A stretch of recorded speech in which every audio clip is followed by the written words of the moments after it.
All right, I'd like to call the meeting to order. We started our evening in closed session and have now returned to open session. Next item is board development. And the first thing that is developing is the fact that the board will be changing next month. And in recognition of that, before you wander off, we have gotten Mike a plaque commemorating his 3 years of service on the school board. And the fact that he picked a term that would be just about the most difficult of any Wisconsin school board in the last century, maybe. So we really thank you for your time and effort, your great help on really getting the policy redevelopment going, creating the DEI committee, which is obviously very important, not just for us, but for the community as a whole. And your incredible work in communicating with members of the public during this past year, and how much work that's taken and how many people have appreciated it and sent comments about that. So thank you for your 3 years, and hopefully you'll be back.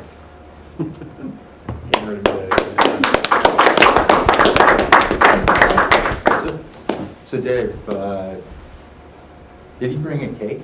No, but Taher provided refreshments for after the meeting, all appropriately, individually, safely wrapped, so that after the meeting we can, from 6 feet away, thank him for his service before he heads out the door. I did consider a cake, but I figured I wouldn't top Julie's, so I wasn't gonna go after. That's true, she did make it. Well, thanks for your service. And now we will move on to an approval of the minutes from last month. Is there a motion or any changes? Move we approve. Second. Mark and then Joan. All those in favor say aye. Aye. We'll need an approval of the agenda as written. So moved. Second. Jack and Judy. All those in favor say aye. Aye. And now we have public comments. I didn't see anybody out in the hall right before the meeting. So we seem to have none. So we will move on to reports. And I see our 2 students are eager to tell us about their first school here in high school. Absolutely. You got one? Public hearing first, and we can let them go, then I'll do it. That's fine, they're already up here. Oh, okay.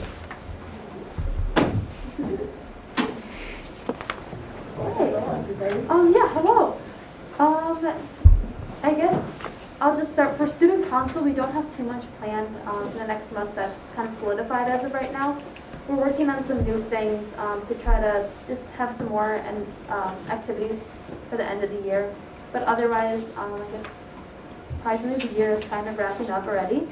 But yeah, otherwise, so we don't really have much for student council, but I'd say student feedback. There's been a lot of positive feedback with going back this year. There's definitely an adjustment with the schedule and everything, but I feel like on my behalf at least, personally, I feel like I'm already starting to adjust to the normal schedule again, so.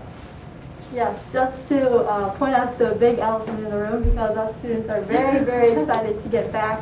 Last week was a huge adjustment, just going from 50-minute classes to 85-minute classes, but for those who are going in person fully, we all love seeing everybody back. It's been like at least a year since we've seen everybody, so it was very, very, very refreshing. And there has been have been a few contact traces, but nothing bad at all. So it's been going very well, and students are very happy. And Quinn also took a day virtual last week, and she said that it also was very nice. Yeah, I think the staff are doing the teachers are doing a very good job of trying to keep students who are virtually online, not staring at the screen the entire time. There's a lot of lesson and then work time. So I think, at least for the one day that I was virtual, I thought it worked out pretty well. Yes, the teachers are very accommodating and very polite with the new adjustments with all the students. And just also to point out, in addition to this new adjustment, prom is taking place this Saturday, and there's a 15-minute march taking place, so it's very exciting. We have a prom court, and Mr. Borowski and most of the APs are trying to make prom as normal as possible and make everybody all the upperclassmen enjoy it as much as possible. which is very exciting. So, Quinn, do you want to talk about spring sports? Oh Starting yeah. up? So I know girls lacrosse is starting. My first practice right after this, and otherwise volleyball just ended. Lots of fall sports, football. Oh yeah, football. Golf, and just a huge combination of all the sports. So everybody, there's a rush of adrenaline at school. Everybody's excited on Fridays for football and for their golf matches and all of their games, especially with all the season starting up. I'm in track, so we're all very excited. I'm sure you can tell that and if you have any kids at home or anything like that, they're probably very excited to see that. So with that, does anybody have any questions about? Maybe you could tell us about the lacrosse event going on tomorrow night, about collecting. Oh yeah, for For the sure. food thing? So WNC. yeah, for I believe WNC, where lacrosse is collecting supplies like paper towels, toilet paper, feminine products, and other things like that. And I believe from around 4 to 6, I think that's correct. Members of Girls Lacrosse are going to go around to different neighborhoods and collect things like that. So if you guys have anything, if you live in the community and you guys have products like that, you could leave them outside your doorstep and Girls Lacrosse members will pick them up. Who are you collecting them for? WNC, I'm pretty sure. So Waunakee Neighborhood Connection, yes. Is there a way to tell you where, which houses have them? Or is it you guys are literally going to drive everywhere? I do think that they're driving everywhere. There are certain neighborhoods on the list, so we're splitting it up. But I think that they're just gonna go drive past down neighborhoods and see if there's anything outside doorsteps. Well, the flyer said that you should put it in a bag at the end of the driveway, Okay. so that they'll notice it. Okay. Any other questions at all? Okay, perfect. Thank you. Great to see you guys. Thanks for having us, and Thank you, have a ladies. great rest of your week. Yes, thank you guys. Thanks, ladies. Thank you. Okay, so I accidentally in reading public comments here and skipped over something. Public hearing on COVID-19 regulatory flexibility. Yep. So the DPI requires a process of 2 steps at any level to get a waiver. Right. So you want to request one? Yeah, what we have done is, with COVID-19, DPI has really given us a lot of flexibility with any sort of waivers for regulatory flexibility, is really what they've done. They've articulated out into really one form that you can go through and check box which ones you're requesting a waiver for. If you remember earlier in the year, we had approved at this meeting the educator effectiveness piece. I put that on here just for clarity's sake. But the only 2 items we were asking for flexibility on are the minutes and hours of instruction, and then the educator effectiveness process. So this is just the public hearing piece where anyone from the public would have the ability to provide input on any of these. And then later on in the agenda, there's an action item where I'll be asking for the board to really authorize me to put forth that waiver on the district's behalf. But these are the only 2 that we are moving forward with, and the educator effectiveness one, just from we're still doing the evaluatory process. We've just modified it a bit from all of the requirements that are put forth by DPI. And then from the minutes and hours of instruction piece, that's just as a result of kind of the models that we've been in and out of throughout the year. I just think the flexibility to make sure that as we kind of submit those reports at the end of the year, that we're in compliance. That's all I need. Okay. So then we will move on to the staff report.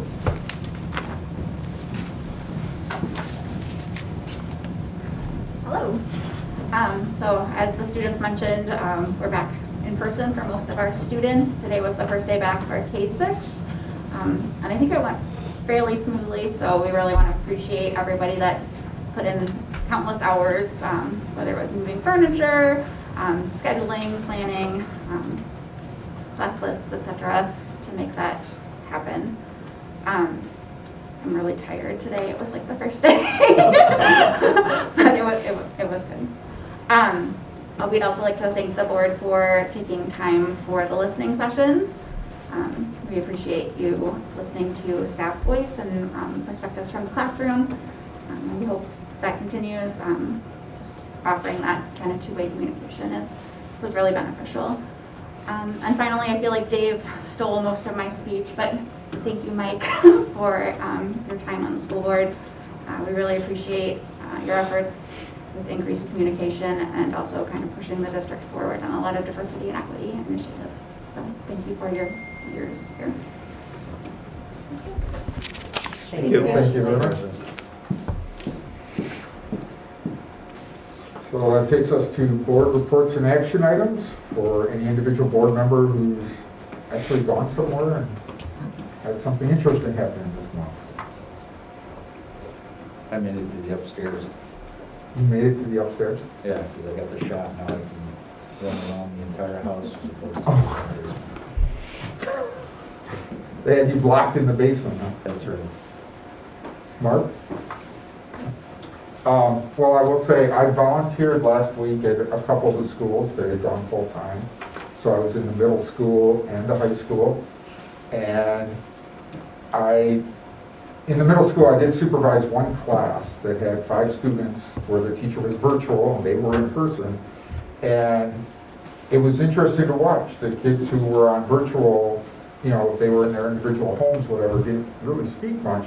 But the kids in class who were together were reacting to each other and were speaking a lot more. And I thought that was pretty positive to see.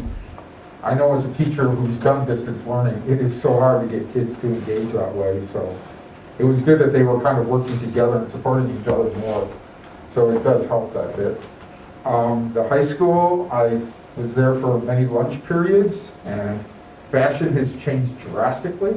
I was totally out of place by wearing jeans. So if you volunteer at the high school, realize wearing jeans will make you stand out, so don't do that. But it went really well. They used the old gym as part of their lunchroom and a couple little common areas, and the 250 tables that were all set up were pretty good. The QR codes on the tables worked well, and everybody was using them, so that was good. I got a feeling there will be a nice big garage sale at the school district of selling those tables, which will have nice QR codes on them, so you'll know that they were COVID tables, and make a great collector's item at the end of the year. So hopefully a lot of people will need those for their garage sales. I tried to talk Randy into signing some of them as another way to make their value go up, but he didn't quite agree.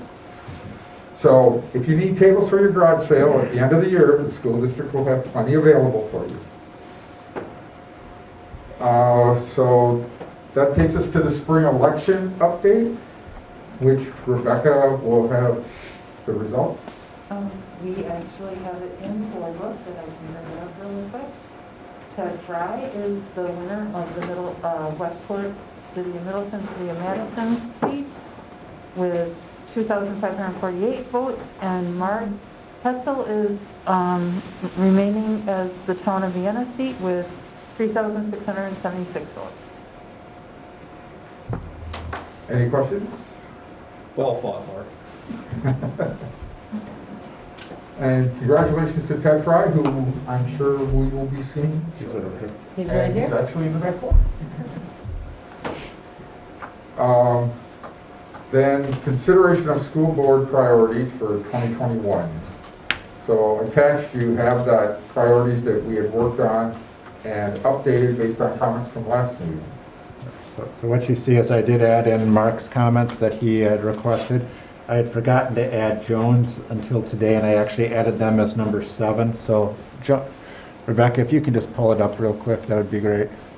What I would recommend is, I believe, Joan, you were intending for that to be part of 1, like 1D. It's part of But- the return to yeah, school part, but- but it, as long as it got on the list. Yeah, and I think your intention was just to make sure that we utilize this time to identify some practices that we learned during COVID that we may want to continue. There are some processes that we have in place to start reviewing that with staff.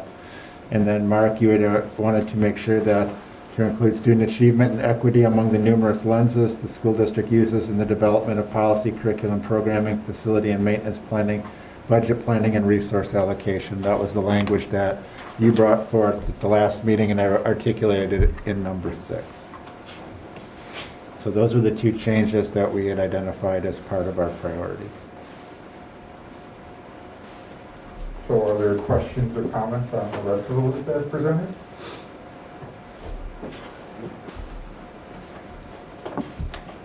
We want a motion?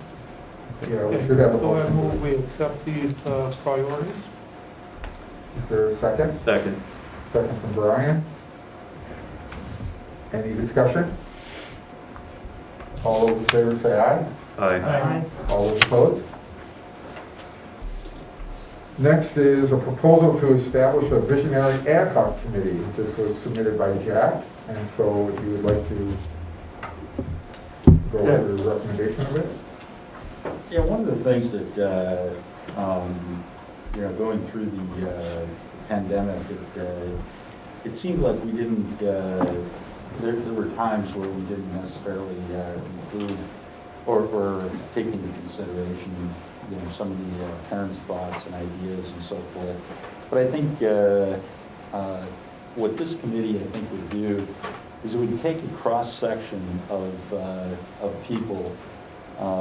We've got school representatives, we've got teachers, we've got some business leaders, we've got higher education, and it would help to get our parents providing some input into decisions that we make, because we do.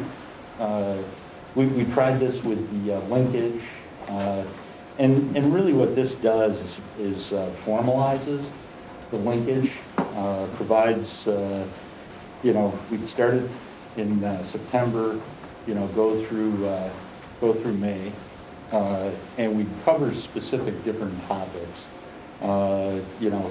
and they would be curriculum, whatever the board, might consider as a topic, but, it would be, like I say, budget related, it would be curriculum related, it would be student achievement. And when you look at business, what you want is feedback from your customers. And our customers are our parents and student body. And I think this would give a platform to these folks to provide us some guidance. What we would do with a committee like this, if it's approved, is we would come up with we'd set up a monthly agenda or monthly topics from September to May, and then at the end there'd be a report that's provided to the board, and that report could be used potentially to set the agenda for a retreat.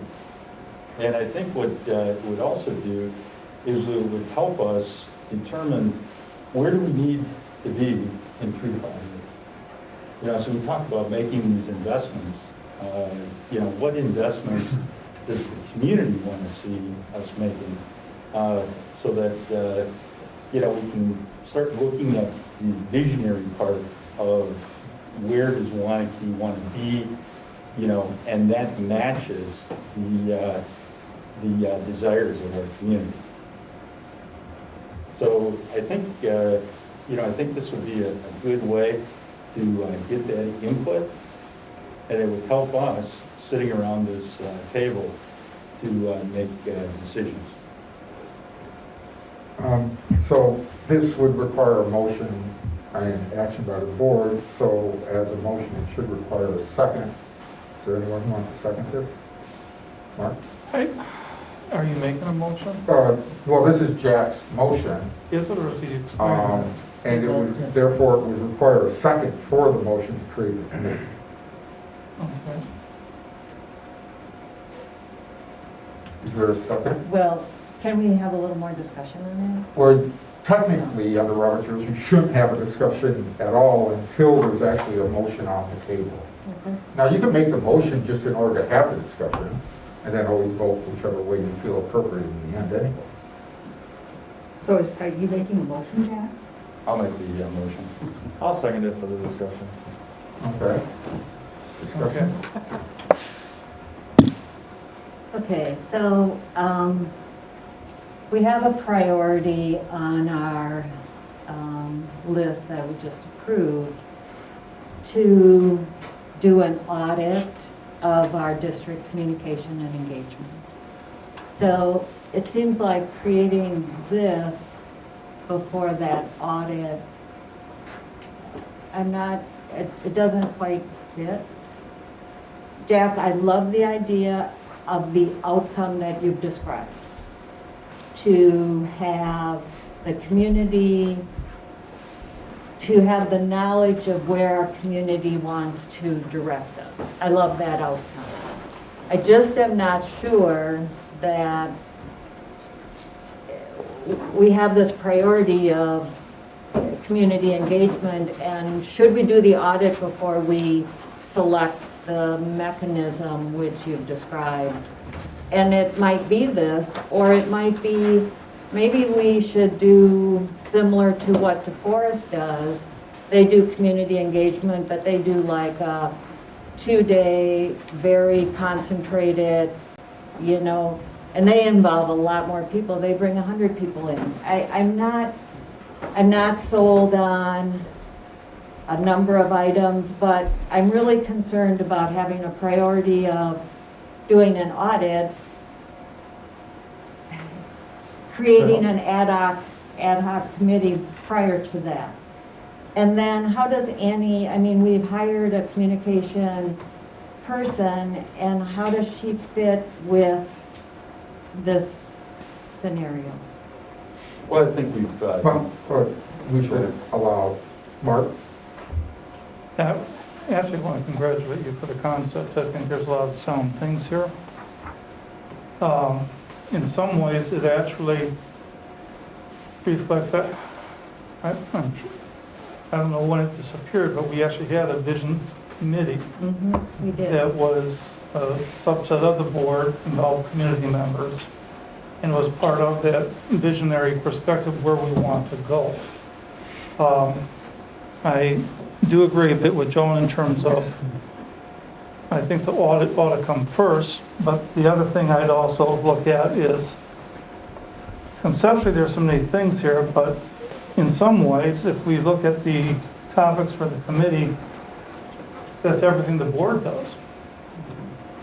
And it's everything that we hire administrative leaders to do. And curriculum, as an example, we're one of the leaders in the state in curriculum development.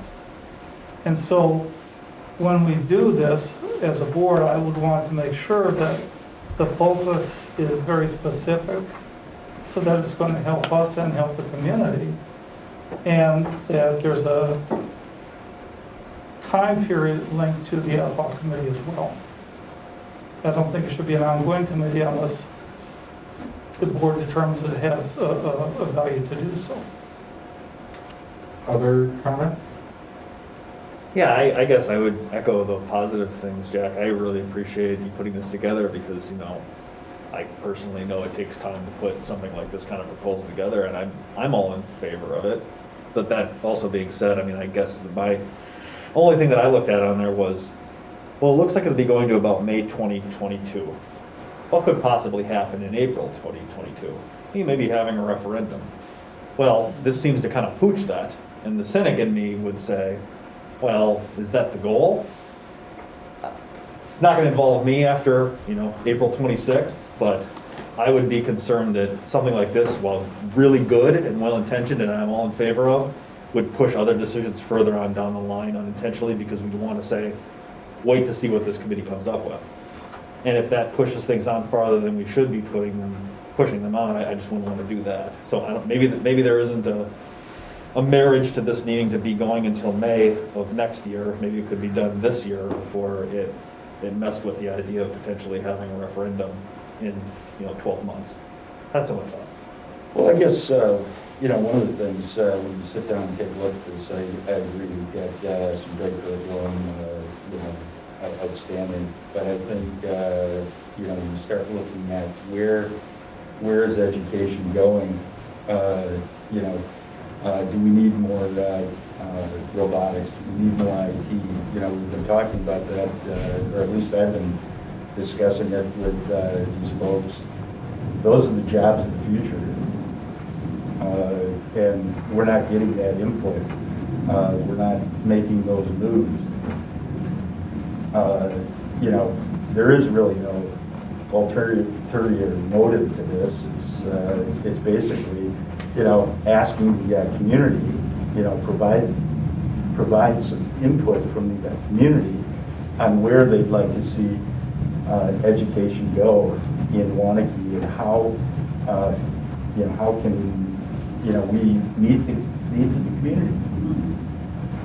You know, and, you know, from a communication standpoint, how do we communicate with the community? That could be a topic of discussion. You know, how can we better communicate? You know, we're using Facebook, we're using LinkedIn, we're using all of these methods. Do you want more information? Do you want less information?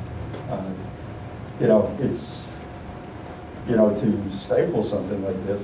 You know, I've talked to a number of parents that thought this was a good idea. You know, I've talked to business leaders thought that this would be a good idea. I guess I have a question either for Randy or Steve. What would be the last date that a future board could vote on, like a referendum question, if they wanted a referendum in April 2022? It's like January or February, and somewhere in that time frame. Okay. I mean, some of the things, Jack talked to me a little bit about this before he wrote it up, and we kind of worked through a few things together. I mean, a few places where it fits, and this is a piece that you just got to think about as far as when this is the best route to go down, because I think that there's definitely opinions that we have to kind of think about as far as where it fits in our work.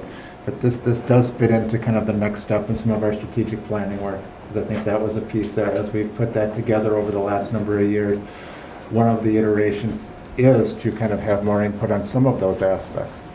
A few folks have talked to me just about the proposal and about the topics and trying to narrow them down, that this is quite broad. I think that's a piece that probably needs to be fleshed out before you kind of put the committee like this together, to make sure that it's refined. I mean, Annie and I have talked about some of the things with regards to kind of the communications audit, kind of the communications piece and the engagement piece. And I know she has started to think about what those look like, has started to put some ideas together. That's a piece that we could definitely bring to the board here to kind of engage in that topic as well. So I think there's a place that it fits. It's just a matter of kind of how we want to fit that piece in, how we want to refine it down, and kind of what our end game is with regards to it. So I sort of agree with Joan. I mean, I think 25 is too small.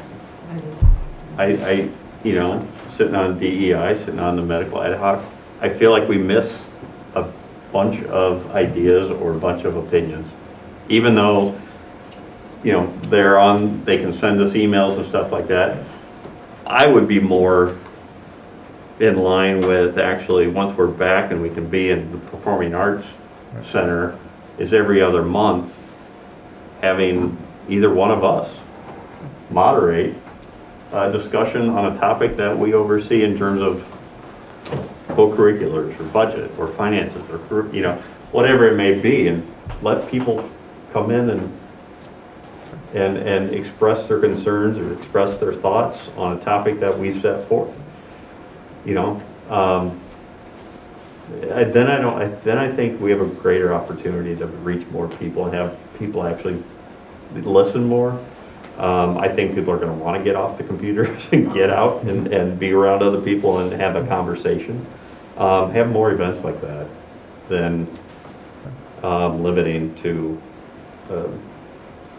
a certain group. And we can still have topics on the future of higher ed and where we should be doing here and stuff like, and bring in people that are in those areas at UW or Edgewood or MATC or whatever it may be, to help supplement a discussion. I'll say, when I first got on the board, the goals committee used to set up almost an annual topic. I remember one year it was co-curriculars, which of course was the best one attended of all of them. And we had quite a few parents in here giving their opinions on what they were seeing and experiencing. And I agree, the more the merrier. The people in the public who want to come and be part of that should be able to, rather than just picking one parent from Heritage or something like that. Is that, and I like the idea of the every other month. I thought the once a year was too long in between, and because of COVID, we didn't even do anything this year on that. But I also like the idea that we do the audit first, because there are some school boards where, you know, right now, basically the list of things for this committee to do is almost every single committee we have. And there are school boards where those committees have parents on the committee, not just school board members. And maybe that would be a better model, because then the parents who are maybe have some subject matter experience or more interested could be in the part of the discussion they want to be in. Not everybody loves budget discussions. Not everybody loves facility discussions. And, you know, that way we could have, one, more parents involved, they'd be more in the topics they want to be in. And I'm a little concerned about having a committee that is totally a parallel of the entire year board work, because that means the administration has to do everything twice. And it just seems like time-wise and work-wise, that would just be a heavy draw. But I like the idea of getting the parents more involved, with the idea of, one, let them be on the actual committees. We can change our structure to do that. And two, more community engagement on a regular basis. I think one of the things that you're doing here is you're getting a cross-section of people. You know, the goal here is really to look at this committee so that we've got people in all aspects of the community. You know, from free and reduced lunch to, you know, somebody living in a, you know, different part of the community. And I think, you know, having, you know, a group of people talking about this, you know, as a group is going to give you rich information. And I think the other thing is, what I propose is having a facilitator so that, you know, the administration, board, and the community can all be part of the discussion. Any other comments? Well, I was going to just say that, you know, the involvement of more of the community, I like that.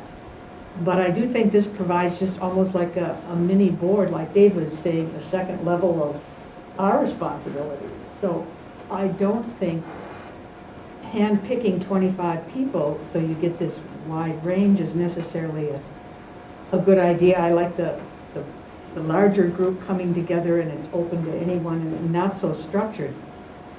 Because I think it's going to require, if you're, the number of meetings that it's going to take, it's hard for us to go to all the meetings. So I would imagine it's very difficult for the administration to be part of the second layer of involvement. Mark?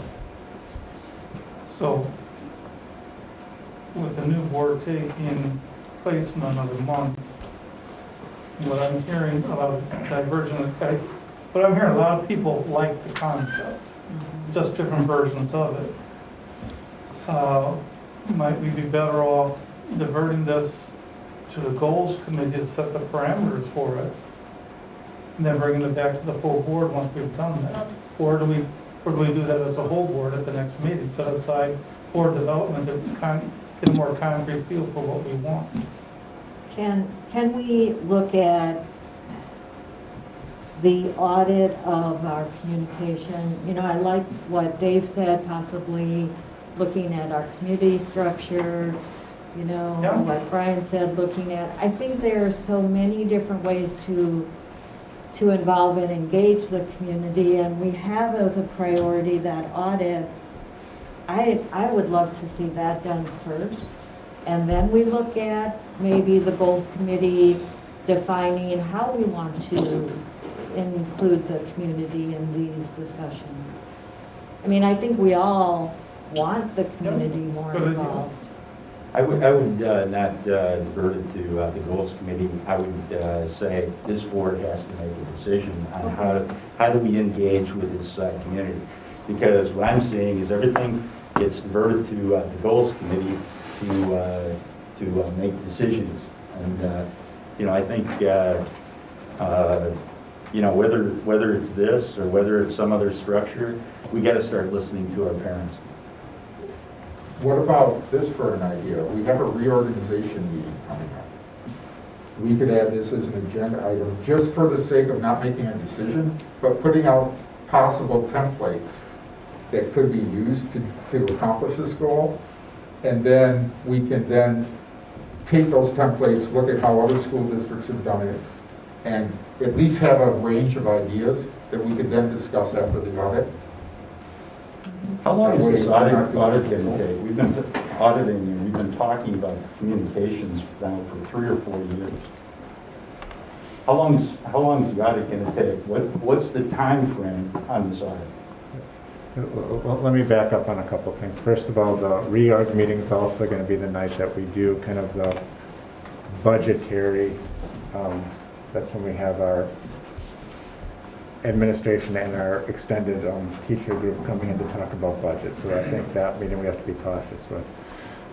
Regarding to Jack's question, I think it's probably a point here. I mean, Annie and I are meeting with some folks to talk about kind of the branding process. We could bring that, I'd like to bring that in front of the board here within the next month or so, just to kind of talk through that process and get that moving. And we could bring kind of what our thoughts are on this, the communications and engagement audit piece forward at that time too. And that would answer your question, Jack. And then you can see kind of where some of these things may fit in as far as being able to make those decisions. We also have our board evaluation coming up within the next week. This would be a time where that fits into kind of setting some of our direction as far as where we're going, particularly around board work, which I think this fits into. So those are a few immediate venues. And then obviously as we start to reorganize, we're also looking at, I realize this is probably down the road a few months, looking at summer retreat when school is out. Those are some things that I think where some of these things need to be solidified in order for them to move forward. Mhm. Yeah, we already have a couple things that we've talked about at the goals meeting that we wanted to bring to a broader base too. Sure. And so one of those branding, the other one is Native American imagery. So we do want a large group to be able to sit into and have those discussions and listen. So yeah, I would like more time to think about this and figure out the proper platform for it.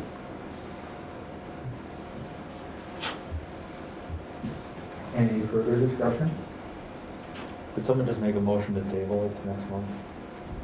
Make the motion to table it until next month. Seconded. So a motion to table is not open to discussion. All those in favor of tabling, say aye. Aye. All those opposed? Okay, so.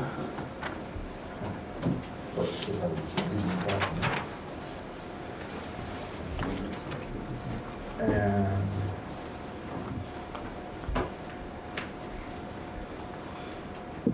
So Human Resources Committee report? The HR committee has met twice since our last meeting, and the first meeting, we do have one item that we would like to bring to the board for a vote, and that is kind of written under the description in your board book, where teachers this year, this kind of came up at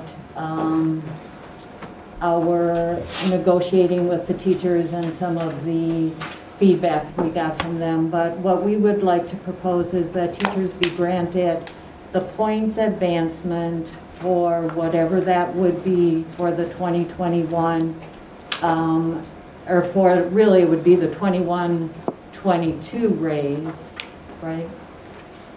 school year to be advanced without taking points from their bank. And the rationale behind that is our teachers this year, more than ever, have spent countless hours doing their own professional development without earning points as they prepare for all the different models that they've had to teach under.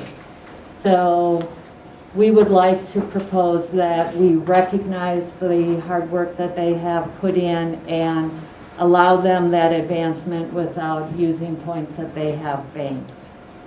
And the second group that we would like to pay some recognition to is our administrators, our administrative support staff, basically many of our 12-month employees who haven't been able to take vacation time this year because of the demands that have been put on them, and to allow them an additional 10 days of vacation to carry over, if they have it, to carry over for use next year, where they normally can only carry 10, we would like 10 additional that they would carry over. So those are discussions that we have had as a committee just to reward all of the time and effort that have been put in by many of our employees this year. And Brian and Judy also sit on that committee, and Brian, if anybody wants to add anything to that, but we do need a motion for that. Yeah, just to clarify real quick, the points that you're talking about for the teachers would be ones that they would have earned this year, and then that would be applied to the increases that we provide for them for next year. And with regards to the carryover of points, this is not, or a carryover of vacation, it's not granting additional vacation time, it's just allowing unused vacation to be able to carry over an additional 10 days. Correct. If the folks have it. Correct. So what is the budget impact on doing that? Fairly minimal as far as, because most of our staff are earning the points movement. I mean, and this is just kind of a piece that there are some places where they'll be able to bank some of their points and utilize them for the future if they earned them this year. But I think as Joan shared, there's a lot of folks that are in a position where they haven't been able to, it's just really recognizing some of that work and putting it into the points bank. So as far as an immediate dollar point, I mean, Brian, it's, most of our teachers are in a place where they're going to earn it anyway. Approximately 95% of our staff earn the points to advance. So, we, in a typical year, we'd be granting the raise to about 5% of staff that normally wouldn't achieve it. So if you're looking for an approximate impact, you're probably talking $15,000.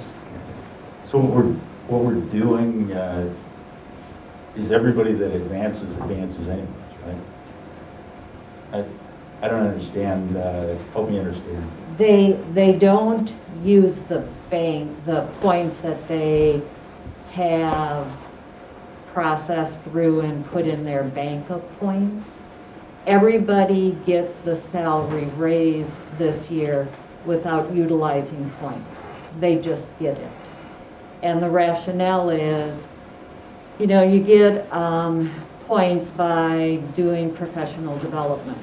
All of our teachers have done hours and hours of professional development that they didn't receive points for because it didn't fit into, a particular activity or a course, or, they did it on their own. They constantly had to be learning how these platforms work and delivering the curriculum on these new platforms. They spent hours and hours doing this and really have not gotten any recognition. So we're trying to recognize the time that the staff have put in. Yeah, I think that's simply it. It's just trying to recognize the professional development that occurred this year and calling that has met your professional development obligations for the year to be able to advance on the schedule. I think that was the concept that was brought forward that the committee discussed. I'm going to say I'm totally voting for this because I agree that the work they did was worth this. But I think this again proves the inequity problem we've had that Connie was working on before she retired, about the idea that because a lot of our staff doesn't have a type of point system, we're not able to treat them all the same. And the fact that they can't, that we give them this 10 days of vacation time that they can carry over, unless they take that extra 10 days of vacation time next year, they'll lose it at the end of next year. And basically have gotten nothing. And if they do take it, their pay stays exactly the same. They didn't go up by using points or anything. Can they bank it? Unless you make it a permanent, those 10 days stay until you use them, because they'll expire next year because that cap will come back in and cut it off again. But if they use the 10 extra days, they really didn't get an increase in pay or anything. They just took another week off and got the same amount of pay. They just didn't work that week. So you can say that's nice, but that puts another burden on the district. And really, we didn't give them anything extra for the work the custodial staff had to do this year, way above and beyond what they would do in a normal year, especially when they're so short-handed. To me, it just proves again, we need to find a way to have professional development and advances for all staff, not just the teaching staff. We need to find a way to get them all on a similar system. I do agree with you about, that piece needs to keep moving forward. But I do want to point out that the non-salary staff had quite a support from the district from late March through end of June with full compensation, whether they work full-time or not. And whereas the teaching staff, the administrative staff did not. The office administrative staff did not. And that is a discussion that we had at the committee, that we tried to look at all of the employee groups, and there were groups that had already been kept whole and been kind of rewarded somewhat during this time. And it was the other groups that were expected to work and work well beyond what they normally would have to do that we were trying to recognize. That's a good point. I didn't see that in the minutes and not part of that discussion, but that's a good point.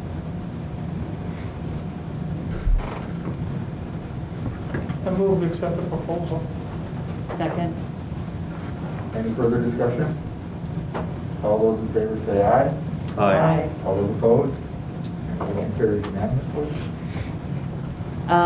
We did have a second meeting, and if you haven't looked at the great report that Brian put together, it really has some great information about where we kind of sit with comparable districts on many, many items, and it's a great report to kind of get your eyes on. Brian, anything that I missed in our meetings? No, the only thing I would add to what Joan had shared is the compensation report. I think it has both successes within it and areas that we have to continue to address. And it's, I feel like the school board and district have taken some really positive steps in the area of compensation. But we recognize that we're not perfect and we're not situated perfectly, and we've got to continue to work on it. And that report highlights both. Thank you. That's all. Thanks. Any other questions? Then we will move on to the DEI committee. Sure, so we had 2 meetings since the last meeting.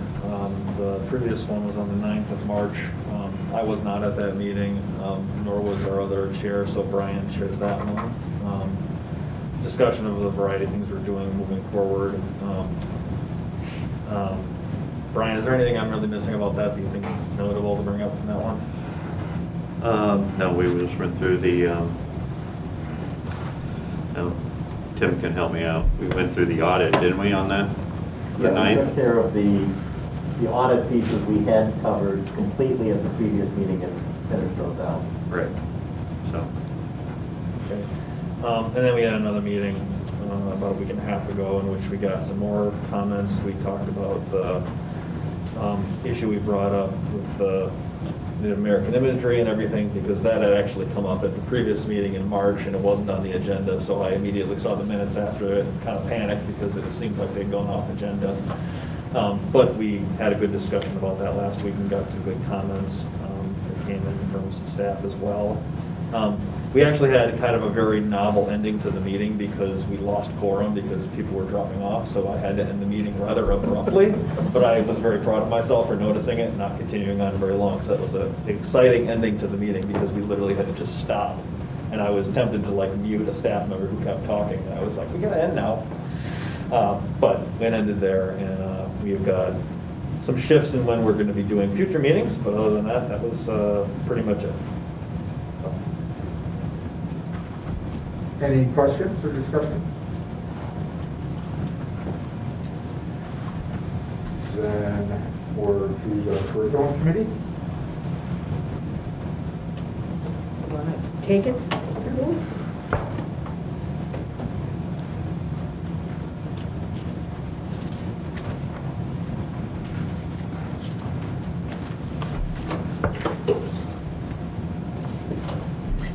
So we've had one meeting of the curriculum committee since our last full board meeting.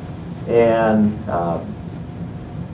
the first and probably more significant item at the meeting, and you can see the proposal hopefully in the attachments, is a proposal from our elementary music team, kind of looking at what would work best instructionally for elementary level music and give better pacing to the year, better skill development, and a better opportunity for students to showcase what they've learned.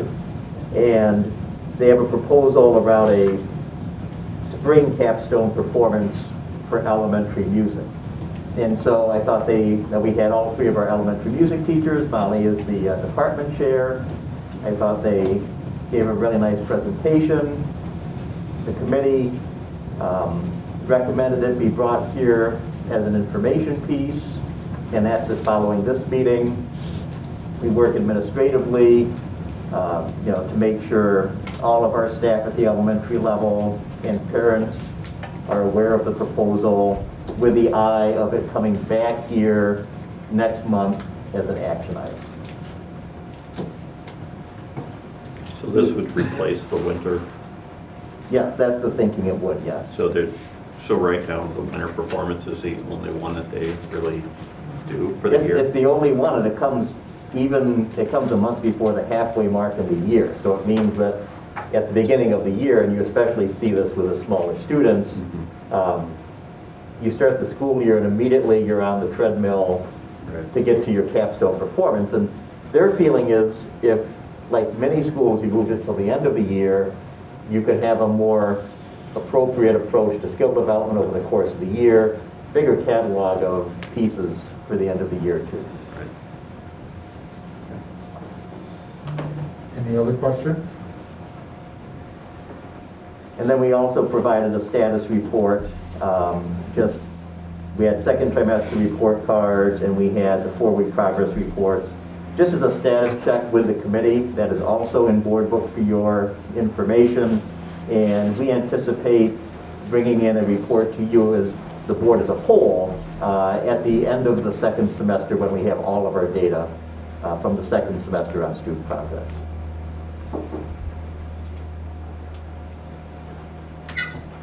Anything else?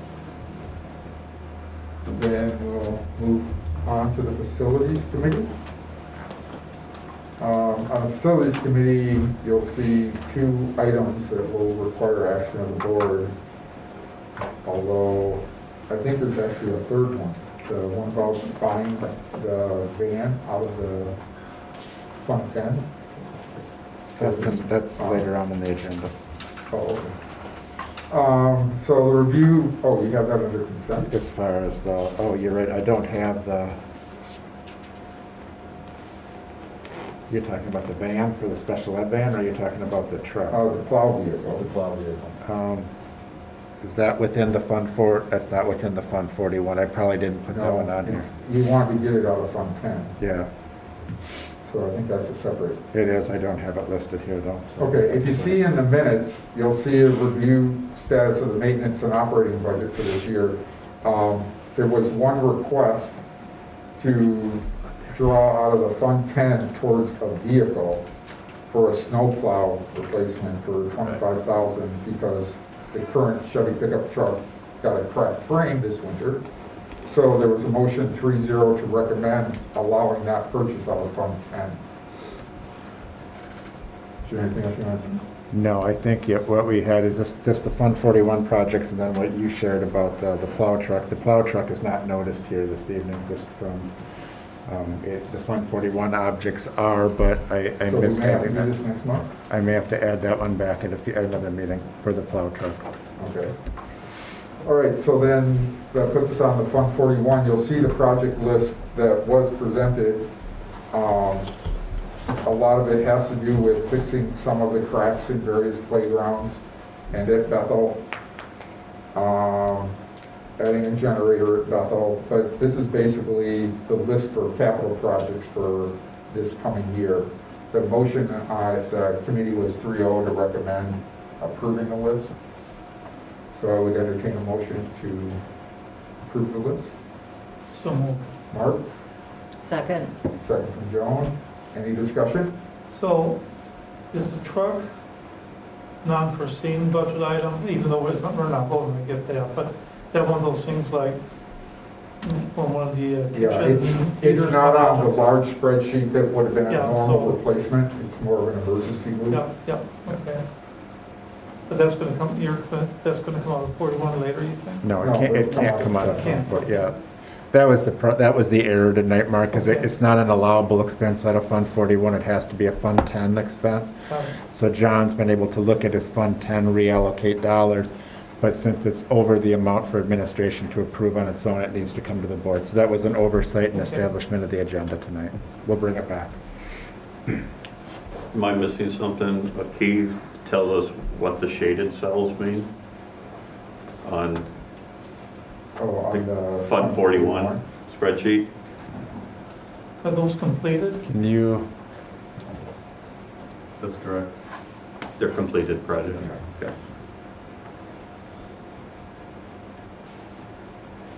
So seeing no discussion, all those in favor say aye. Aye. All those opposed say no. That was unanimous.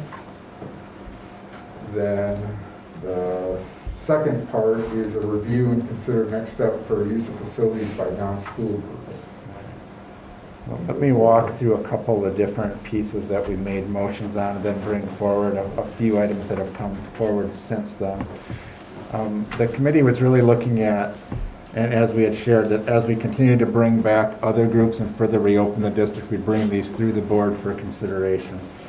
So the first item we discussed was with regards to the swimming pool. Christine Acker, who's the director of the Aquatic Center, came in to talk about kind of some of the things that she is doing.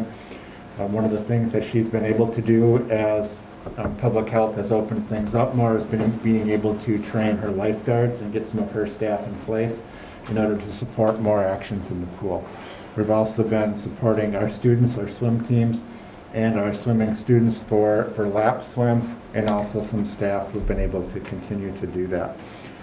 Christy did present to the committee some options as far as further reopening of the pool, including a conversation around do we bring in community lap swim, some of those type of programs, and also a learn to swim program.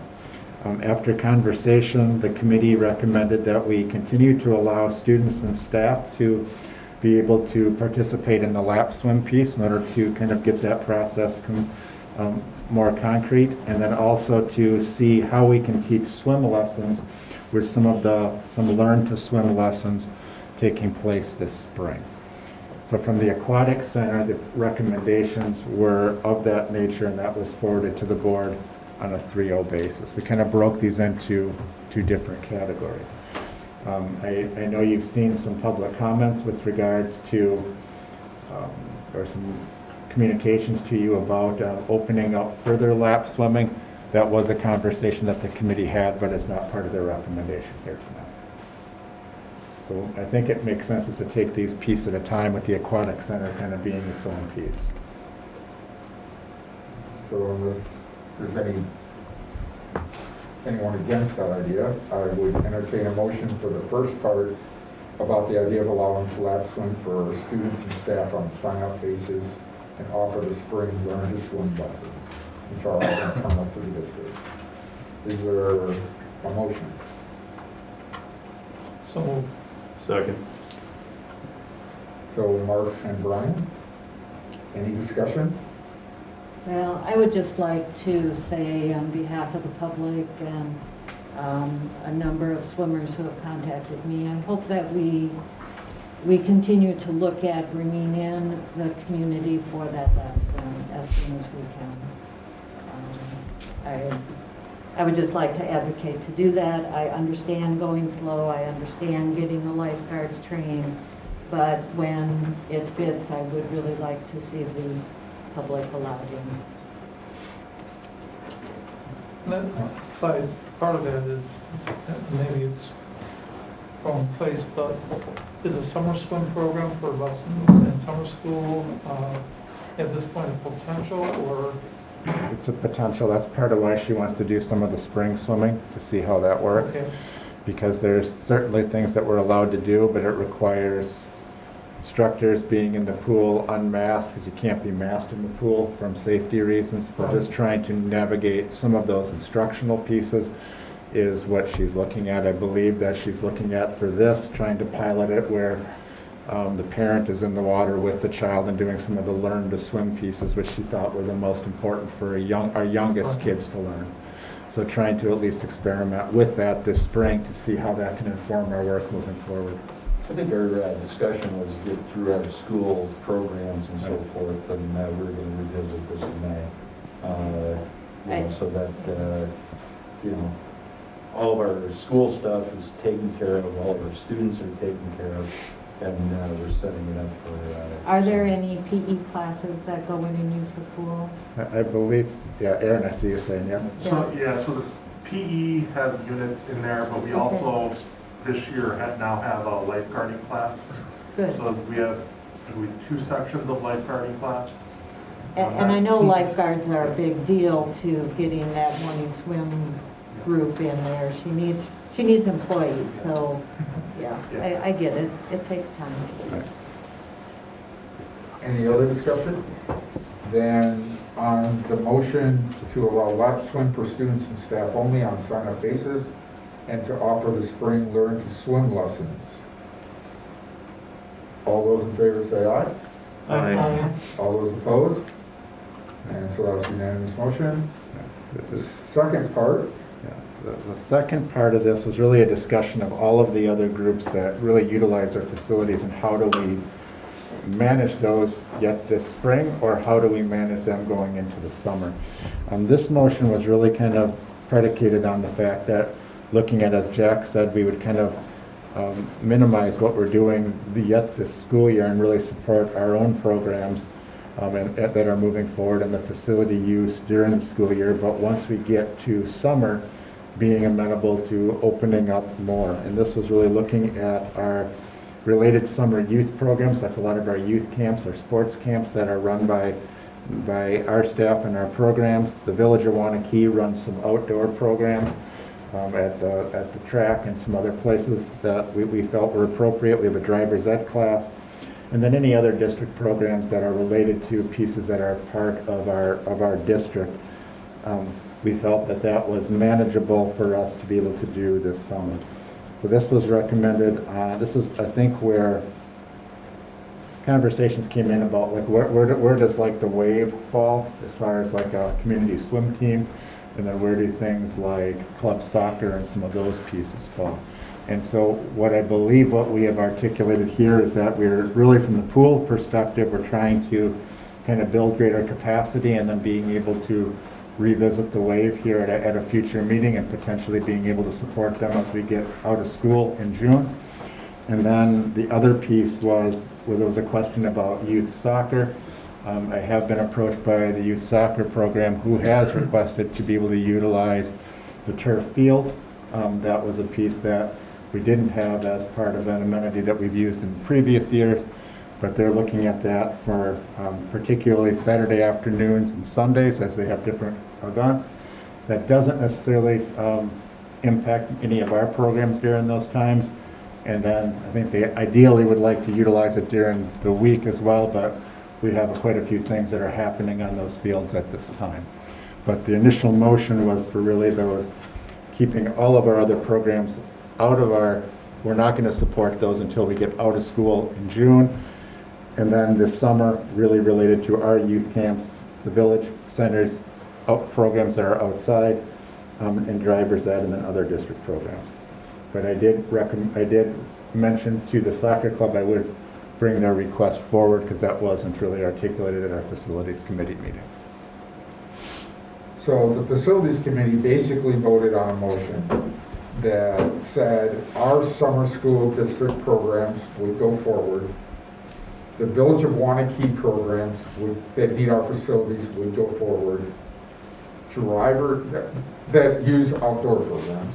I'm not sure if there were any indoor ones. No, we don't really, that was one of the pieces we wanted to draw a distinction, was we're not looking at opening up all of our gyms for the programs. But you look at like T-ball takes place outside. So that's kind of what we want to be able to support. And it's not the summer school programs. Obviously, we're supporting those. This is kind of like youth basketball camp, all of those different kind of camps that we have that are run by primarily our staff and our programs that often are run through, all the finances are primarily run through our office.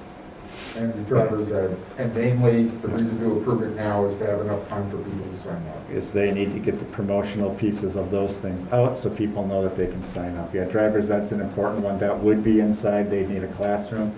But I think helping to articulate kids to be able to get their license is an important piece for them. So the articulation was about getting our programs that are internal to us approved and moving forward.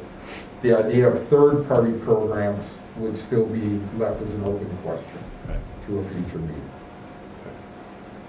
Is there anyone who would want to make that motion? So moved. Second.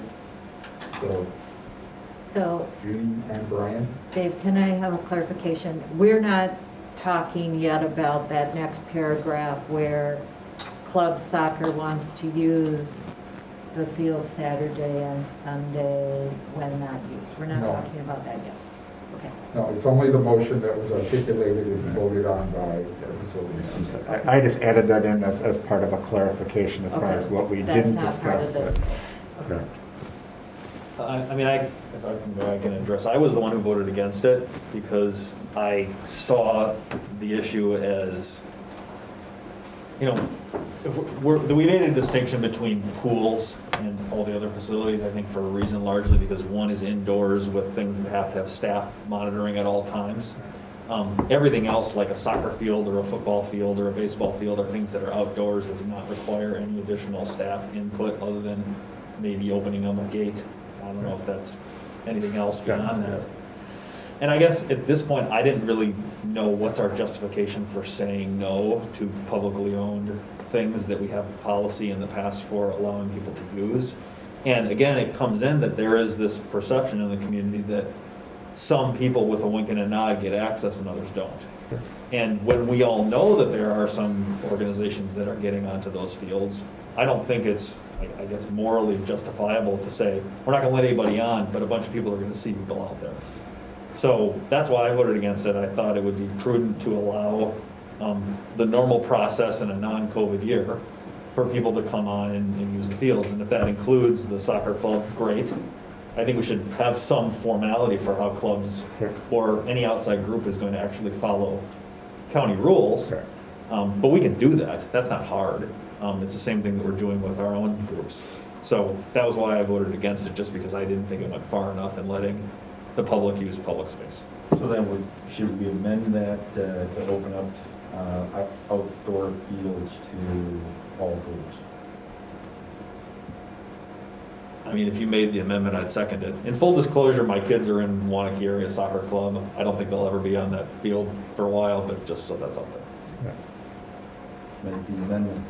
You're making an amendment to allow third-party groups to use the fields using the normal process that we've used in previous years. Is there a start date to that? Would you make it after the end of the school year? Or are you saying now? May 1st. I think some of these things, it's going to be a matter of how we're utilizing. I mean, when talking to Aaron, part of the thing that we're trying to do right now is navigate scheduling of fields for practices, games, rescheduling of games, etc. So some of the things like the Saturday, Sundays really don't cause much angst for us because we don't have much going on up there. So that's at least a place to start. I think I would put the caveat into the motion that pending availability and of our ability to manage that and being able to schedule it and making sure that we're not scheduled so tight that we don't have flexibility for program shifts on our end, because there's a lot of those in the spring. Isn't that the process though? Yeah. You know, I think the amendment is the normal process, and if you don't have room on your field, Right. you're not gonna let That's right. third-party people. That's right. So, I think that's what our process is. That's what it is. No, just to be clear, and so Rebecca can get it clear, you're just talking the outdoor fields, right?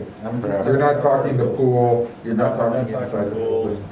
You know, because I'm not talking inside facilities, I'm talking open fields outside. All right, with no building access. To just leave the gates open and let people use them? Well, follow the normal process. If you gotta go get a key, you go to Aaron to get a key, or whatever that process is. No, We normally you have seconded it, custodian just to be usually clear, don't- Mike seconded it. Just so you know. Do we charge do we have fees for any outside groups? Certain outside groups we do, Brian. There's a schedule for which groups pay and which ones don't. A lot of our club pieces that we have affiliations with don't. A lot of our village things don't. So, I mean, it's really a matter of being able to manage them more than it is anything else. Is this an issue from Aaron's point of view, managing this? Is this opening it up, a problem? You can come on up, Aaron. And your motion did include the date, May 1st, correct? May 1st. Just to make sure. I don't know if we would be ready by May 1st to have things open, but, you know, there would be some issues. I mean, it would be staffing, it's use of the fields that does create some issues in terms of John Kramer's group and getting those fields ready. And when we talk about the process, this is not a process we've ever done before. We haven't let youth groups use our outdoor fields before until we added the turf field at the stadium, and that was because those were donor groups. That was part of their agreement. Same with Waunakee Area Soccer Club at the turf field up there. So when we talk about the normal process, there isn't really one. So it's really a big unknown, because if we just say we're going to open up these fields, I may be fielding requests that are unique and novel to this year. Yeah, what I would say is that we would want to really narrow it. I don't want to just open it up completely where we're getting unique new requests to use our facilities because they're there. I mean, I think it's an issue we've got to be careful of to see how do we support some of the programs that we have within our community. The one shift I do see is soccer, because we now have a place that you can play without ripping up the field, and there are some times when it can fit in there. But from my understanding, like Aaron, we haven't had other of our youth programs utilizing in the past years. If you go back to 2 years ago, did we have groups using softball and baseball in the spring while we're utilizing them? No. No. The Village Rec would use our softball fields in the summer months, right, outside of our season. The other question is, and this would probably be more for Kurt or Brian, because they're the ones that end up approving COVID safety right plans. And I know we mentioned that we'd want them, so I'm assuming that's a process they would have to do reviews with. I would have it, let's just use, if soccer was going to use our facilities on a Sunday, I would want them to understand what our safety plans and what our expectations are, and they have to show how they can meet them. But I think the spirit of what I'm at least hearing from Mike, from yours and Jack's piece is trying to find a way that if you have a group like soccer that wants to use the soccer field that's available, that they can use it. It's not necessarily just to open everything wide open and have unique groups that we've never seen or have relationships with to come in and utilize our space. Yeah, I mean, my overall take is that I think these groups are going to use the fields no matter what we say, and I would rather us not look feckless. Let's just let them have a process. Sure. All right, fair enough. Mark? Are the fields locked outside of school groups using them? Yeah, so our turf, when we're talking about the fields, talking about the turf fields, Right. yes, they are. Our natural grass fields, like the practice fields, I'll call them, the soccer practice fields, the football practice fields, those are open green spaces. We don't really, we can't really control who's on those. But our varsity fields, football, soccer, softball, baseball, those are all locked, fenced and locked. So people that are on that are hopping fences. Okay, and so do your policies that you have in place now provide you the latitude to control it so it's not an unreasonable imposition on the district? Yeah, but like our normal facility reservation process? Yes, I would probably say yes, they do. Okay. And I think that's what Mike and Jack are really getting at, is to use our regular process to be able to help kind of manage these pieces moving forward, not only for the spring here, but obviously the summer was kind of what we spent a lot more time talking about. I'm going to vote against both the amendment only because, not that I don't think these facilities should be used in this way, but Mike, the part you bring up, that they're going to use it whether we let them or not, tells me they're also not going to follow COVID whether we tell them to or not. And right now, we are severely short of custodial staff. And to ask them, those fields have to be tented every time. They have to be brushed. They're not, the artificial grass just doesn't sit there and you can run on it 50 times in a row and not slowly cause problems for it. I don't want to put our staff through anything until the school year's over. So I'm going to vote against it only because it's during the school year. The minute the school year's over and our teams are done, which who knows how many games are going to have to be rescheduled yet between now and the end of the year, I just think we shouldn't put anything on them until the school year's over. And then we should open up as much as we can. That's always been the plan, is to work it up.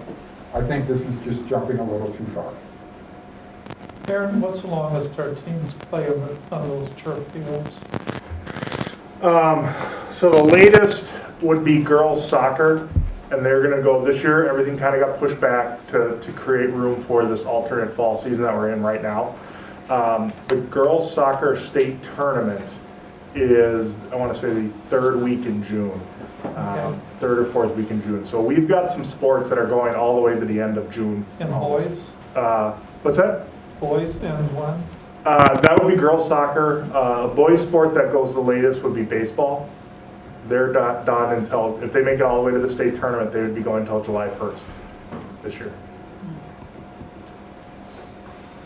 Now, once the school year's over, we have a lot more freedom in terms of when we're holding practices and scheduling that. You know, you've now got that 8 extra hours in the day to schedule out those fields too. But again, if you look at the way we proposed, you know, if you don't have room, you're not going to authorize putting these people in. But if you do, it gives the community some flexibility. Yep. But it's I not worry if just you don't about have a custodial staff, you can't do it either. I think that's part of the assessment that would have to be done, is not only is it available, but do you have the capacity to do it? Right. Particularly if there's any setup involved.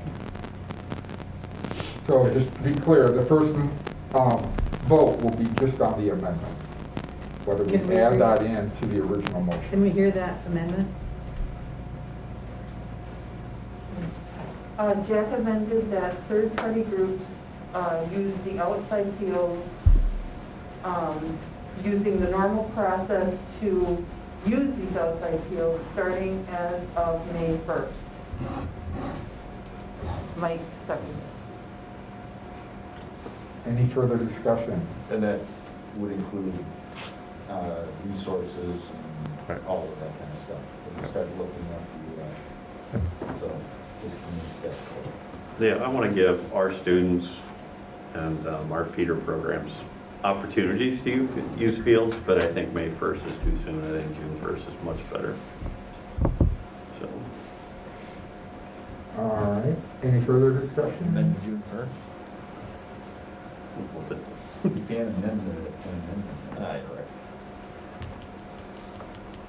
All right, so we'll do this by roll call. Mike? Aye. Judy? No. Joan? No. Jack? Aye. Mark? No. Brian? No. And myself, no. So the amendment fails, but the main motion is still there, which is the one as put in the agenda, that district-related summer youth programs, Village of Waunakee outdoor programs, driver's ed, along with any other district programs be allowed for this summer. So this would effectively carry through to when, at what point? It's basically approving the summer programs. Yeah, this is kind of getting back to almost kind of normal operations, Mike, I think is really what it does. It gets us past the school year, and it's going to allow those programs to really function as normal, and I'm not sure. Then after that, I think, not sure how many things will come back to the board, otherwise it just kind of falters back to our normal process, depending on where COVID is at that point. Sure. I guess my overall question is, when is that? When can those outside groups then make that request? The outside groups, we will be talking about again next month, with the idea of deciding what will happen after the end of the school year, when and what would be allowed at that point. So that decision will be in the May meeting. Correct? I think so, yeah. So this is basically looking at getting these programs to be able to plan that are per the motion here. I would see this being back on the agenda for May, just to kind of as an update of where we're at, and to see if we want to amend it, anything before the end of the school year, particularly for summer. Yes, Mark? So if, for some strange reason, worst case scenario happens, it doesn't have to come back before the board for Aaron or you to decide we have to shut it down because Dane County comes up with an order that doesn't allow it. That's right. Okay, Yeah, that will always, understood. that will always be the, Understand. correct. Okay. Yeah, my understanding is Randy always has the authority, if the numbers Yeah. go bad again, to Yeah. be able to shut things down. Just wanted to confirm, yeah. So we're back to the main motion. All those in favor say aye. Aye. All those opposed? Nay. And- Oh, Mike voted nay. There was 2 names, wasn't there? Oh, Jack also. I'm sorry, I should have gone through right on, but I apologize.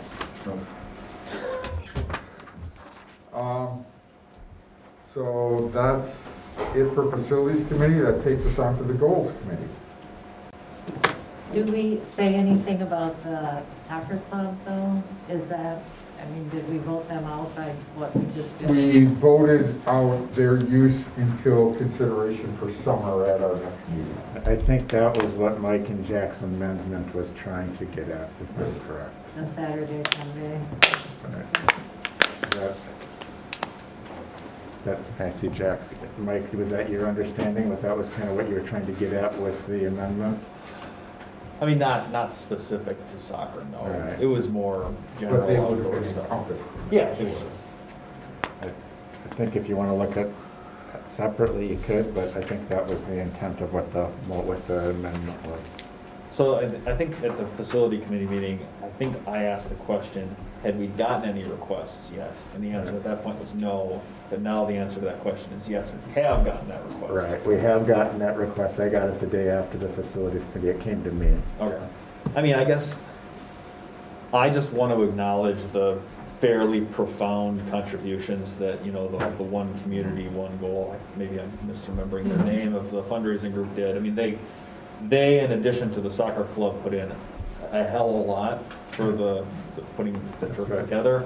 And I mean, the soccer club itself put in, I think it was 200 grand or a pledge of 20 grand every single year for that field. So I'm not saying they should have access because of all the funds that they put in there, but if they're agreeing to follow the rules and there's no other good reason not to let them on, I get frustrated with not letting them. That's all. I kind of thought that was going to be a separate vote for the soccer Saturday and possible Sunday when it's not being used. Right. That was how it initially was described until we had it. So it can still be handled that way, Joan, if you prefer to do that. If you wanted to make a motion of Yeah, soccer I club would like to only on make a motion Saturday. that the soccer club be allowed on Saturday and Sunday when nobody else is using that field. I would like to make that motion. I'll second. And there's a second. You got that, Rebecca? I would like to ask Tim one quick question. Saturday and Sunday usage, how, and I guess this also goes to our facilities director disappeared. You mean Aaron, not Aaron. Aaron and, yeah, not Tim, I'm sorry. Aaron and John. There. It's been a long day. I had to go back to work for the first time in a month. So just a consideration of the maintenance and staffing for that, what if any would you? Well, Oh, and the tournaments coming up. The girls soccer tournament, would that be on a weekend? You're talking our tournaments, right? Yeah. oh, yeah, those dates, that's stuff I normally staff just in the course of my job. The additional part is really just the access, getting them in and out on the weekends for those days. We traditionally have not had a maintenance staff member at practices whether it's youth football or youth lacrosse, using our fields. Yeah, We but open that it up field for is them, we lined close it for for them. the youth sports, so Yes. there's not much maintenance to utilizing that field if they're using it on Saturday and Sunday, other than opening and making sure the gate's locked and then following our protocol. What it is just being able to track those additional hours of usage, so John's maintenance crew knows how to adjust their grooming schedules. When the field gets groomed, when it gets swept, is based on hours of use. And so that's how they track when they need to get on there to sweep it, to pick up any debris that might have accumulated on the fields. But then also to actually groom it, which helps as you play, gets low and high spots that help redistribute the infill. Any discussion on the motion?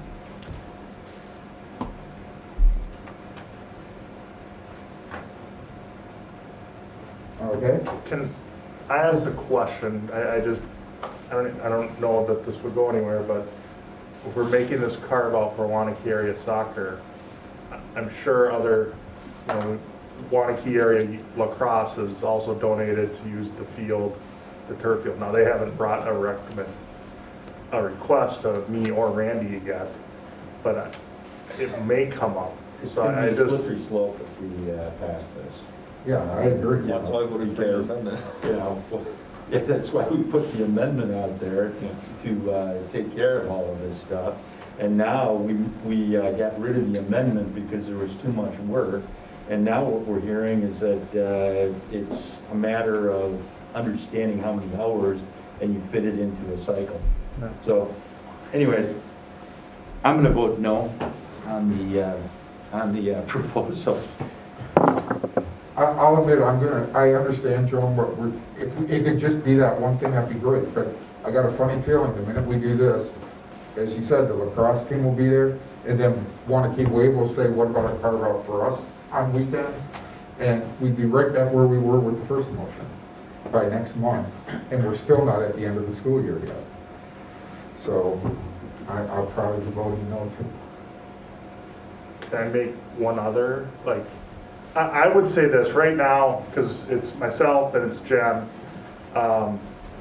you know, getting our schedule set and done that way is, you know, putting us out there as far as we can go. But like I said, once the school year's over, we have a lot more freedom to do things. And so if you're looking for a date or a framework of when are we going to let our, what I'll call our area youth clubs onto our facilities, to me that seems like a natural date. And that was, I think, something that Jack brought up in the facility committee meeting about, you know, our first goal is to get through the school year, and then in the summer months we can, you know, but that would just be a thought there, saying as of whatever date we could do, you know, we could do those things. I think we've talked about this, it's voted. I think we need to move on. You want to call the question? I want to call the question.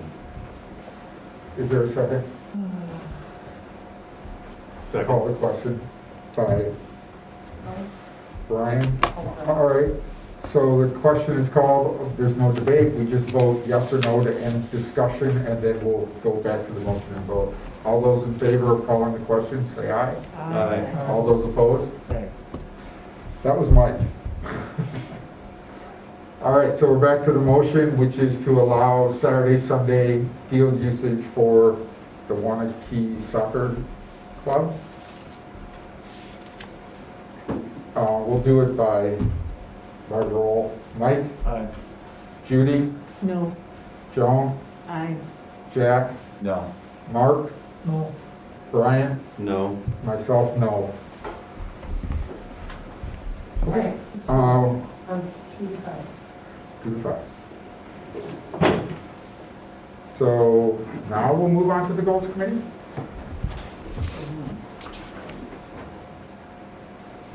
And I think, Mike, yours is a goals committee? Yeah, hold on 1 second. Yeah, so the goals committee met last week. We got some, you know, it kind of coupled with what the DEI committee had in terms of public comment. We also got some interesting comments at the goal committee level. It's a valuable start of the overall discussion, I'd say. I mean, we discussed the issues, and I think it's fair to say that the overall direction on the, oh, and again, Mark, thank you for being there as well, because it was nice to have more voices there. I mean, this is the kind of discussion that would be good to have in however we do a vision, I almost said vision quest, but a vision committee that talked about bigger issues. It's something that needs to get talked about. It's fair to say the overall direction on the issues, that discussion just needs to continue, that how to deal with, so for example, the high school gym mural, it needs community involvement and student input and tribal input and respect to our staff that are tribal members, as well as other staff who are affected by, you know, the mural, other forms of representations in our buildings. And it would behoove us to consult with people who are most affected by that. I think the major takeaway I had from our committee meeting is we need to continue focusing on these issues around, Randy, you brought this up about how we can continue to provide education through all that we do. There's a general consensus, I think, that if something within the district is having a negative impact on anyone, either inside or outside the district, that we really need to think long and hard about why we're doing what we're doing. So there wasn't any specific direction from the goals committee, at least at this point, about what to do with the mural, for example, but as the same as I described how the DEI committee recommended and talked about it, is that we have to do something. And where we go from here on that is an open question. Randy, I think what you put in the minutes as kind of 3 aspects to that work are important to discuss. All of those things are a great idea in terms of an overall discussion about how you move forward. The idea of having admin come to the board in May, have Annie talk about at a future meeting about branding, because branding can kind of take care of overall issues. But on a different front, there was also additional discussion on just the idea of representation, on the use of specific imagery. You know, we've had, I think it was brought up that we've really had, if not years, but decades of people saying specific things, advocating against specific use of specific imagery. The thing that kept coming up at the DEI committee meeting, and it also came up at the goals committee meeting, was that issue of like what the American Psychological Association has advocated on regarding the retirement of imagery. And I admit that I have heard about that statement that they put out 16 years ago, and I never actually went and read the entire thing. And when I read it, it actually surprised me in that it seemed to kind of fit our issues fairly well, saying that the issue with using imagery is that it undermines the educational experiences of members of all communities. So it's talking about why we're doing education, that it can establish an unwelcome and hostile learning environment. It undermines the ability of people to portray their own culture, spirituality, and traditions. And last but not least, and I didn't know that it went this far to say this because I didn't think of it this way, was that it is a form of discrimination against American Indian nations. So the concern I think that I had coming out of the committee and have had for a long time, I'll admit my own ignorance when I first got on the board, I legitimately did not even know that the school district had any form of Native American imagery at all, because I had kids in elementary school and there is no imagery there. They're not in the sports that use that type of imagery at all, in any of their marketing or on their helmets or anywhere. So I heard warriors, and I went to Unified Catholic Parish Schools in Beaver Dam, and we were the warriors then, and there was no imagery back in 1996. So I honestly thought nothing of it. I didn't even think anything about it until I think I took a tour of the high school and saw something there, and went, oh, okay.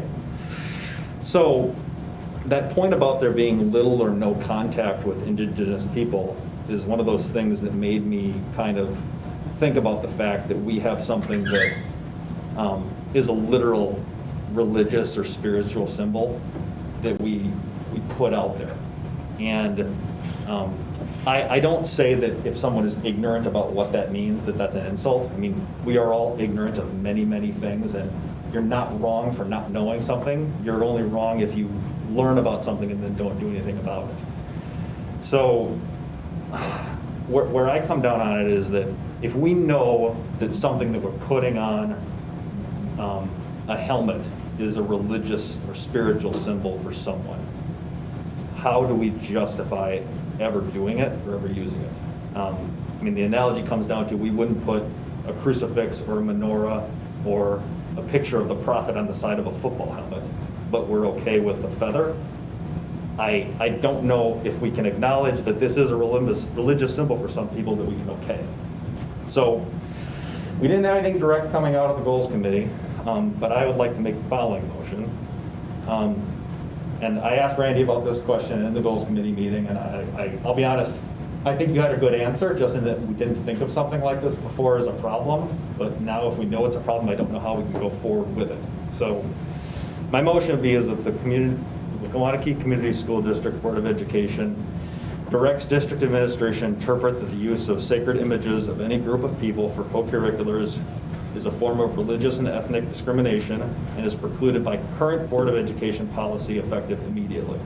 And this would preclude the district student, staff, or booster clubs using what is obviously American Indian imagery that incorporates, for example, feathers, a sacred religious symbol of many American Indian tribes, and provides no educational benefit to the Waunakee Community School District.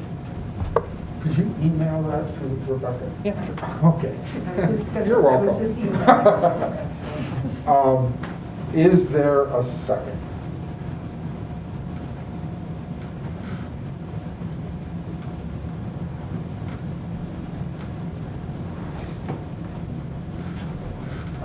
The motion fails for lack of a second. I will second the motion, so you begin the discussion.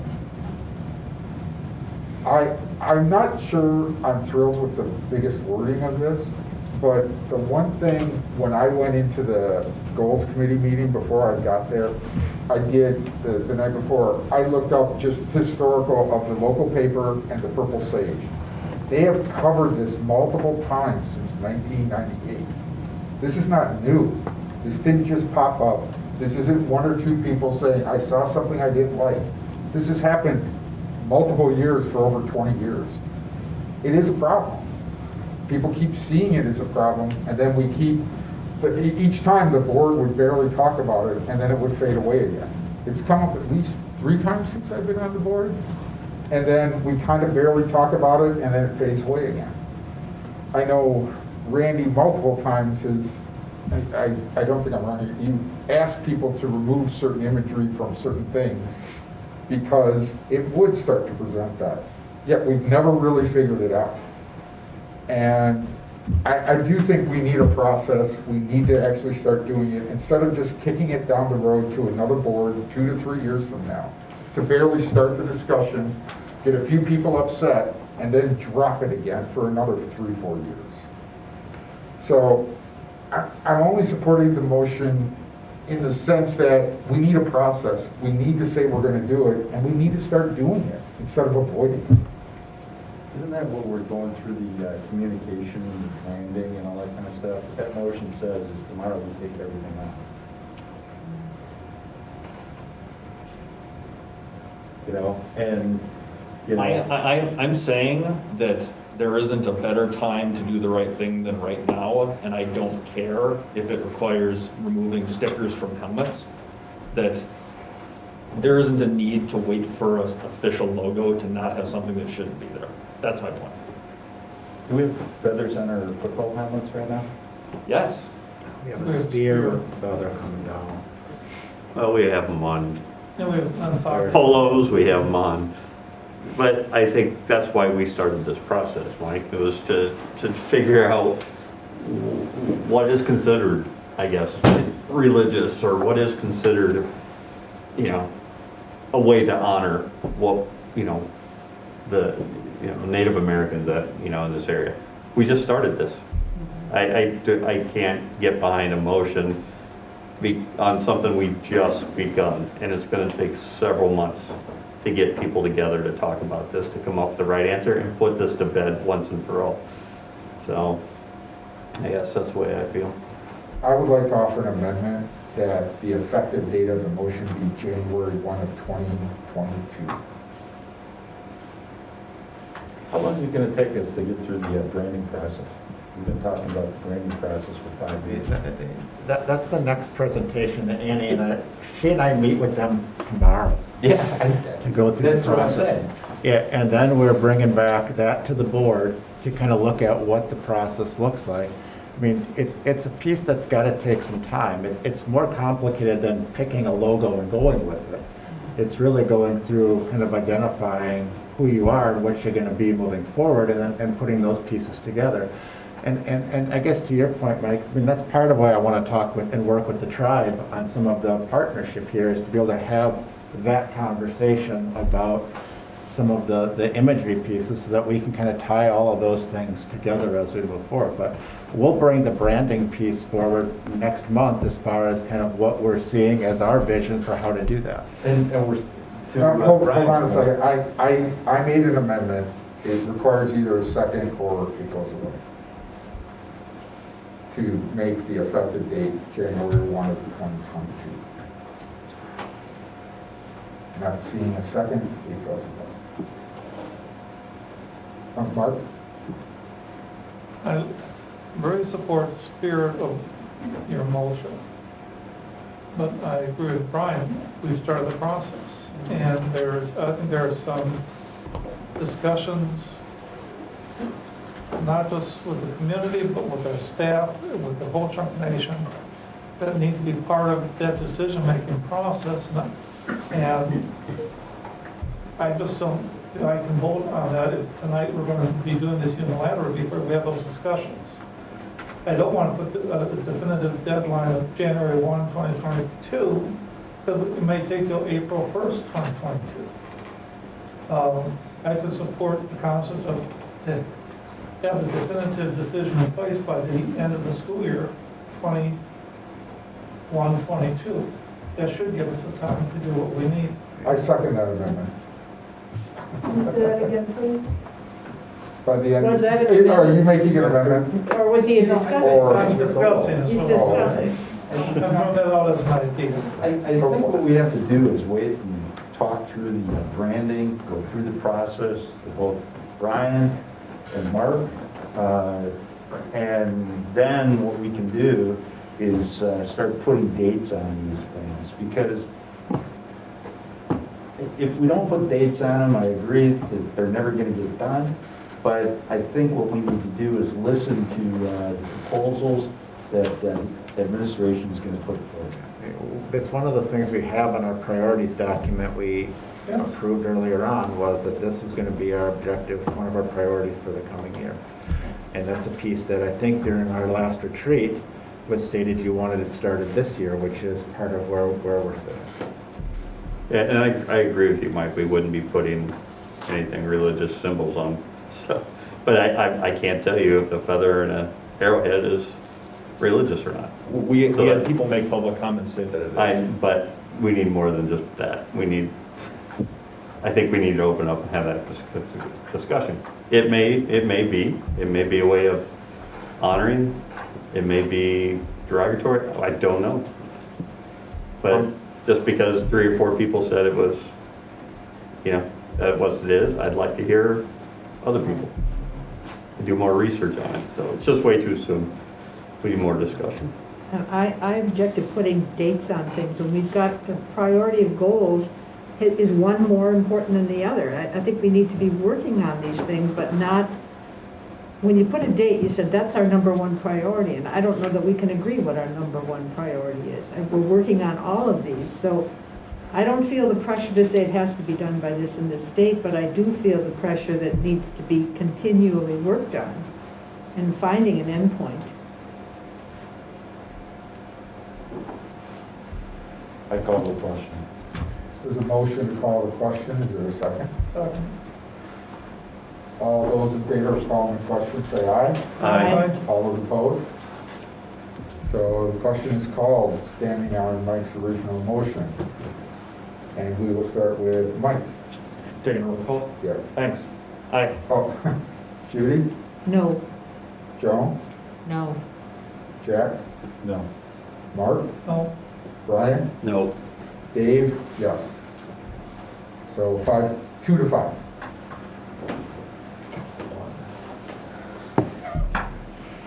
I guess before we kind of move on, what I was intending to do is at the next meeting, we will be bringing some of these pieces forward as we kind of outlined them there. And I think it's important as part of, and I think what was charged with the goals committee was to look at a process.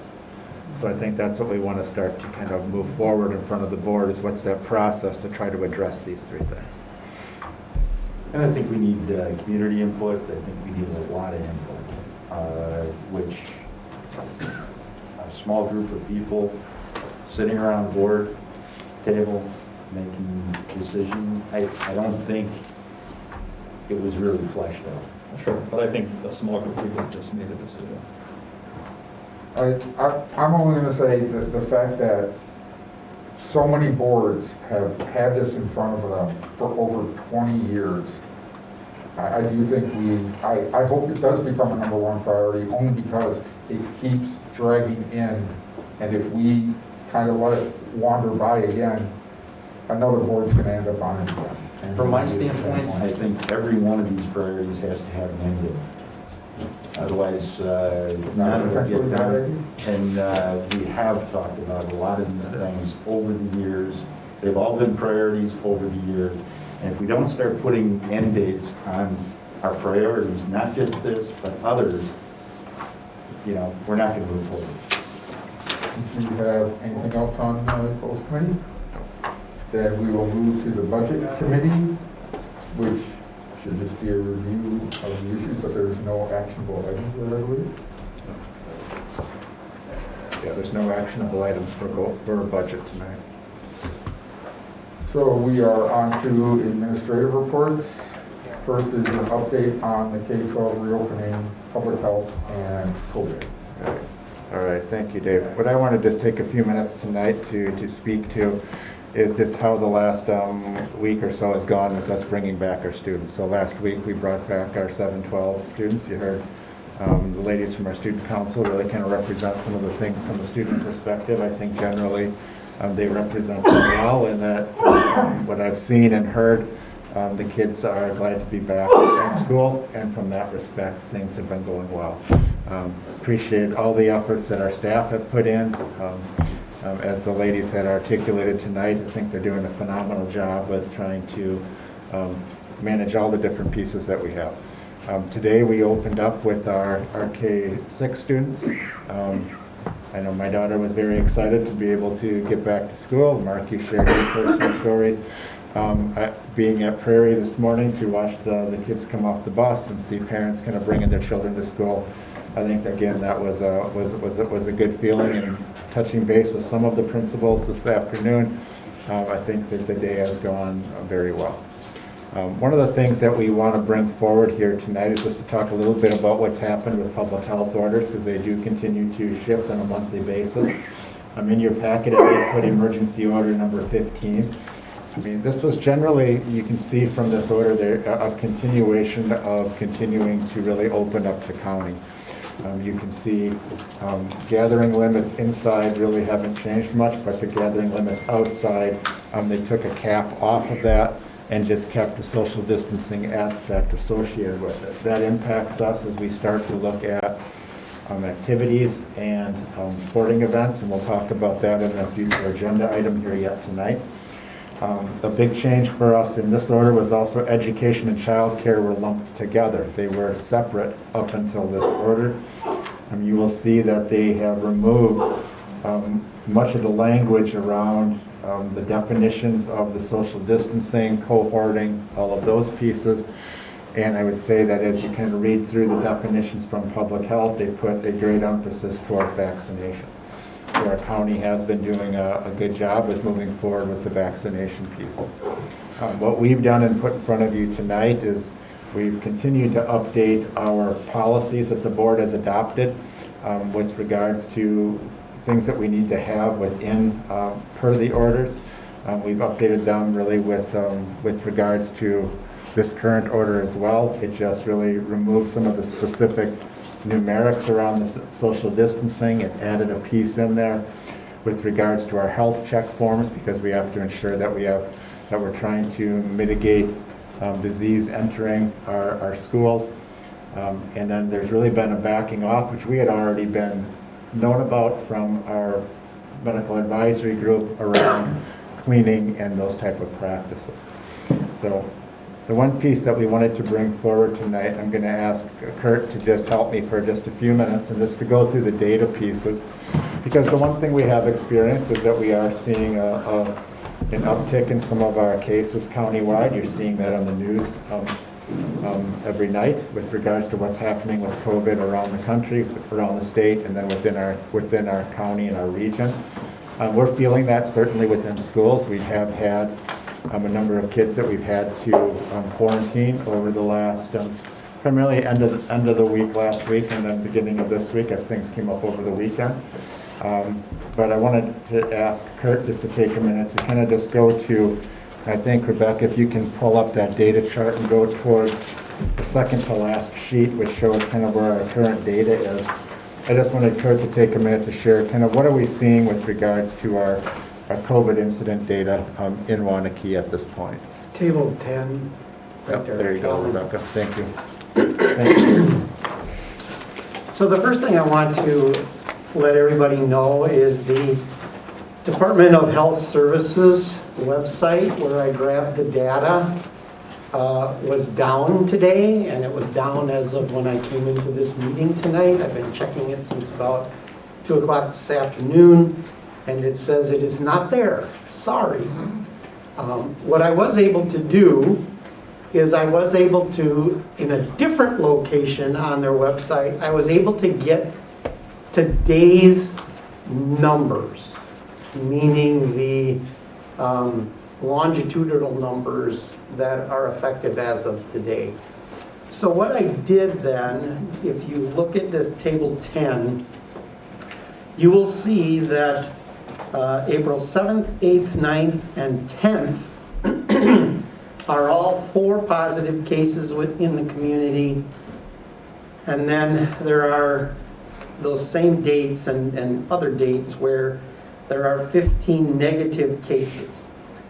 What I did is I took today's April 12th data, which showed an increase of 21 total positive cases since the last day I was able to grab it, and I just divided them relatively equally across that span of dates.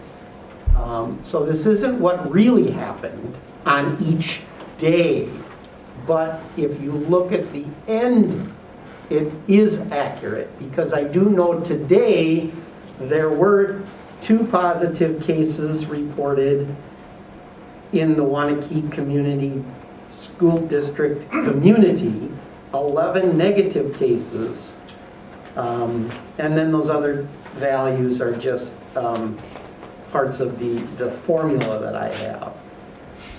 So this isn't as daily accurate, but it is longitudinally accurate.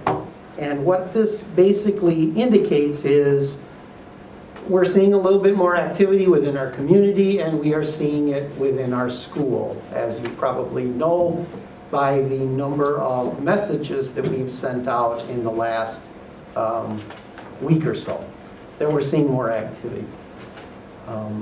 While we made modifications, and I believe I said this at the last medical ad hoc committee as well as the last school board meeting, while the county is opening things up, which I believe they should, I don't think they've, I think what they're doing is accurate and the right thing to do. The one thing they have not changed, they've modified cohorting, they've modified the physical distancing. But the one thing that has not changed is the definition of a close contact. It is still 6 feet, 15 minutes cumulative over a 24-hour period. So what we're experiencing last week and today is we are, because we have had some positive cases in our school, we are having to declare more individuals as close contacts. I predicted that last month at our medical ad hoc as well as the board meeting, and it is what we're seeing now. When we have a positive case, where previously we were identifying very few individuals and most of the time no individuals, we are now identifying multiple individuals related to one positive case. So that's going to become our new reality, is we will have more close contact when we have a positive case. Are we finding symptomatic students in school, or is this asymptomatic kids that are in our school? Most of our kids are testing positive. They're going to get tested because they were a close contact, and now they're testing positive when they go. So it's a lot of asymptomatic kids. We do have some kids who have symptoms. The other thing that we're also now facing is Wisconsin spring brings Wisconsin allergies. So we're seeing a lot more sniffles and sore throats and headaches and so forth. So we are seeing kids with more symptoms that we are having go home because that's our process. And some of those students are going to get tested because we let them know that if they have a negative test, they can come back. Some of those students are getting tested, so they may have symptoms that are allergy-like, going and getting tested, and then they test positive for COVID. So we're seeing a lot of different things right now. But we're seeing some of our kids are completely asymptomatic. They go get a test for some other reason, they test positive. We're seeing that. We're seeing a lot of different combinations right now. As of an hour ago, our staff they were still contact tracing something from today, as of an hour ago. Have we had any staff We have had some staff test positive, yes. that were vaccinated? I don't believe they've been vaccinated. All of our staff vaccinated have not tested positive. The one thing I noticed, Kurt, is that when you look at I always look at the 14-day burden rate, because that seems to be more of a trend than anything, is that the numbers right now and the way they're moving are almost identical to the first 2 weeks of November. We're seeing those same burden rate numbers climbing up into that 18 range, which is where we were in the middle of November. are you feeling now, because we're using such a small data sample at times, it might be misleading, but are you feeling the way we're ending up with close contacts, the number of students that are out, how much your contact tracing is happening, is it about the same? As November? Yeah. I think, from a time perspective, I don't think it's different. I do think our process is more efficient now. And Brian kind of starts it for us because he reaches out to the staff first to find out from the staff about students, and then our contact tracers take it from there. I don't know that we're seeing the number of daily cases like we were back. No, yeah, I was surprised by that, but then why, Yeah. but our 14-day average is the same. The difference between then and now for sure is the number of people that were students that were identifying as close contacts. That is much higher now than it was back then, because back then. So the burden rate may be in a way inflated due to the fact that the students are closer together. But the Well, burden rate shouldn't matter right now. No, only the positive cases go into the calculation of burden rate. Well, then why would the burden rate be almost the same number when back then we were seeing 20-some people a day and we're still only seeing 3 to 6 a day? That's why I'm trying to figure out why the 14-day burden rate is so high. Well, some of it could be that because this last week I wasn't able to give you the real numbers, because some of these could be zeros, and then another day could be a higher, like an 8. So I don't know that I put a lot of faith in that until I can get the real data, which I told Randy this afternoon, as soon as that site is back up again, I'll get the right data and I'll plug it in here, and this is going to change. It will change. Yeah, we were trying to get a sense of generally how many incidents are we having per day, which is kind of what we wanted to bring here tonight, just to kind of give you a snapshot of what we're seeing community-wise. And we'll be able to update this hopefully with that site being up tomorrow. I hope it's back up tomorrow. I don't know what happened. I can't, I even thought I could go back and recreate the census tract data, but that's down too. I couldn't grab that even to try to give something Well, more maybe reflective. tomorrow night we'll hear a lot more from the community about it. If it's up, I will do it for tomorrow. I think the key though is the positive rates are going up. I mean, they're up from where they were. If you look back, we had, many days where we were 0s, 1s, 2s, and now we're up in that, 4-ish range if you look at the average, which I had to do for this. Mark? Randy,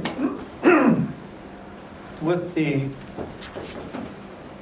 increased contact potential because of the, particularly at the high school, middle school, because of proximity, are we, from a resource perspective, doing okay with our contact tracers? Are we near maxing out? Have we hired all of them that we advocated, or do we need to consider hiring another one? We haven't utilized the full allocation that you've given us, and that's a piece that we're assessing as we potentially need to add another one. But yeah, we haven't maxed your capacity yet. We've also had a complete turnover of our contact tracers. One of the two left us because she took a position in somewhere else. I don't know what, but she left us. The other one transitioned back to her regular paraeducator position at one of our schools. We have replaced, we just hired last week one person. We do have a substitute health assistant that we've had come on board. And then our health assistants and our nurses are tracing as well. So we're getting through everything like we have always done the day that we get a report. Today's was later than typical, and that's why it took us a while longer to get it.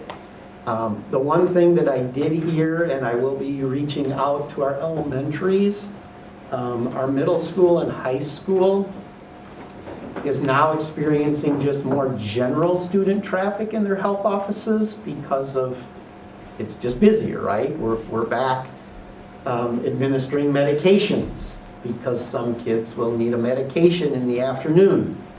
We haven't had to do that when they were on a half day, right? So we're getting more traffic like that, so it's possible our health assistants may not be as available because of just the natural operations of a health office. So I'll be following up with our elementary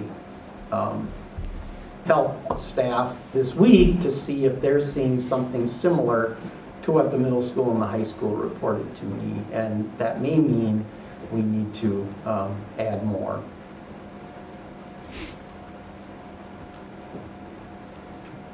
So should we just add a few more contact tracers? Just Prior to 2 weeks ago, we were only averaging about Single-digit hours. That's frankly the reason we lost both the tracers we had, partially. One of them, it was fully the reason why.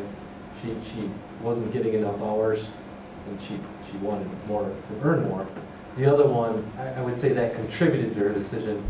Her desire was always to be with kids, and the opportunity to be with students more made that.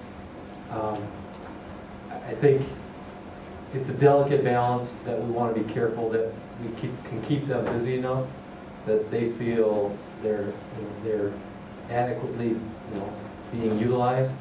And if we start to sense that we're overutilizing them, which we have a long way before we get to that point, we can snap to hiring quickly. In the interim, use the sub-health assistant and some other mechanisms to give us time to do that. We're obviously communicating on a daily basis with folks, confident that we'll know if we get to a point where we're starting to overwhelm someone, and we'll adjust quickly. we've got 8 weeks of school left, right? And we've got the COVID funding that's coming in from feds. Couldn't we just give them the hours so that they're there, so that if this does get out of hand? Because I would assume that we would apply this time to... Yeah, this is all getting applied to that, correct? Yeah, so we would have some money, to give these people a few more hours. Sure. I would say we continue to closely monitor it and see. This week is a new tracer's really, she's on her own, or she's working within a team, but doing it and we'll see where, monitoring where her usage and hours are at and adjust from there.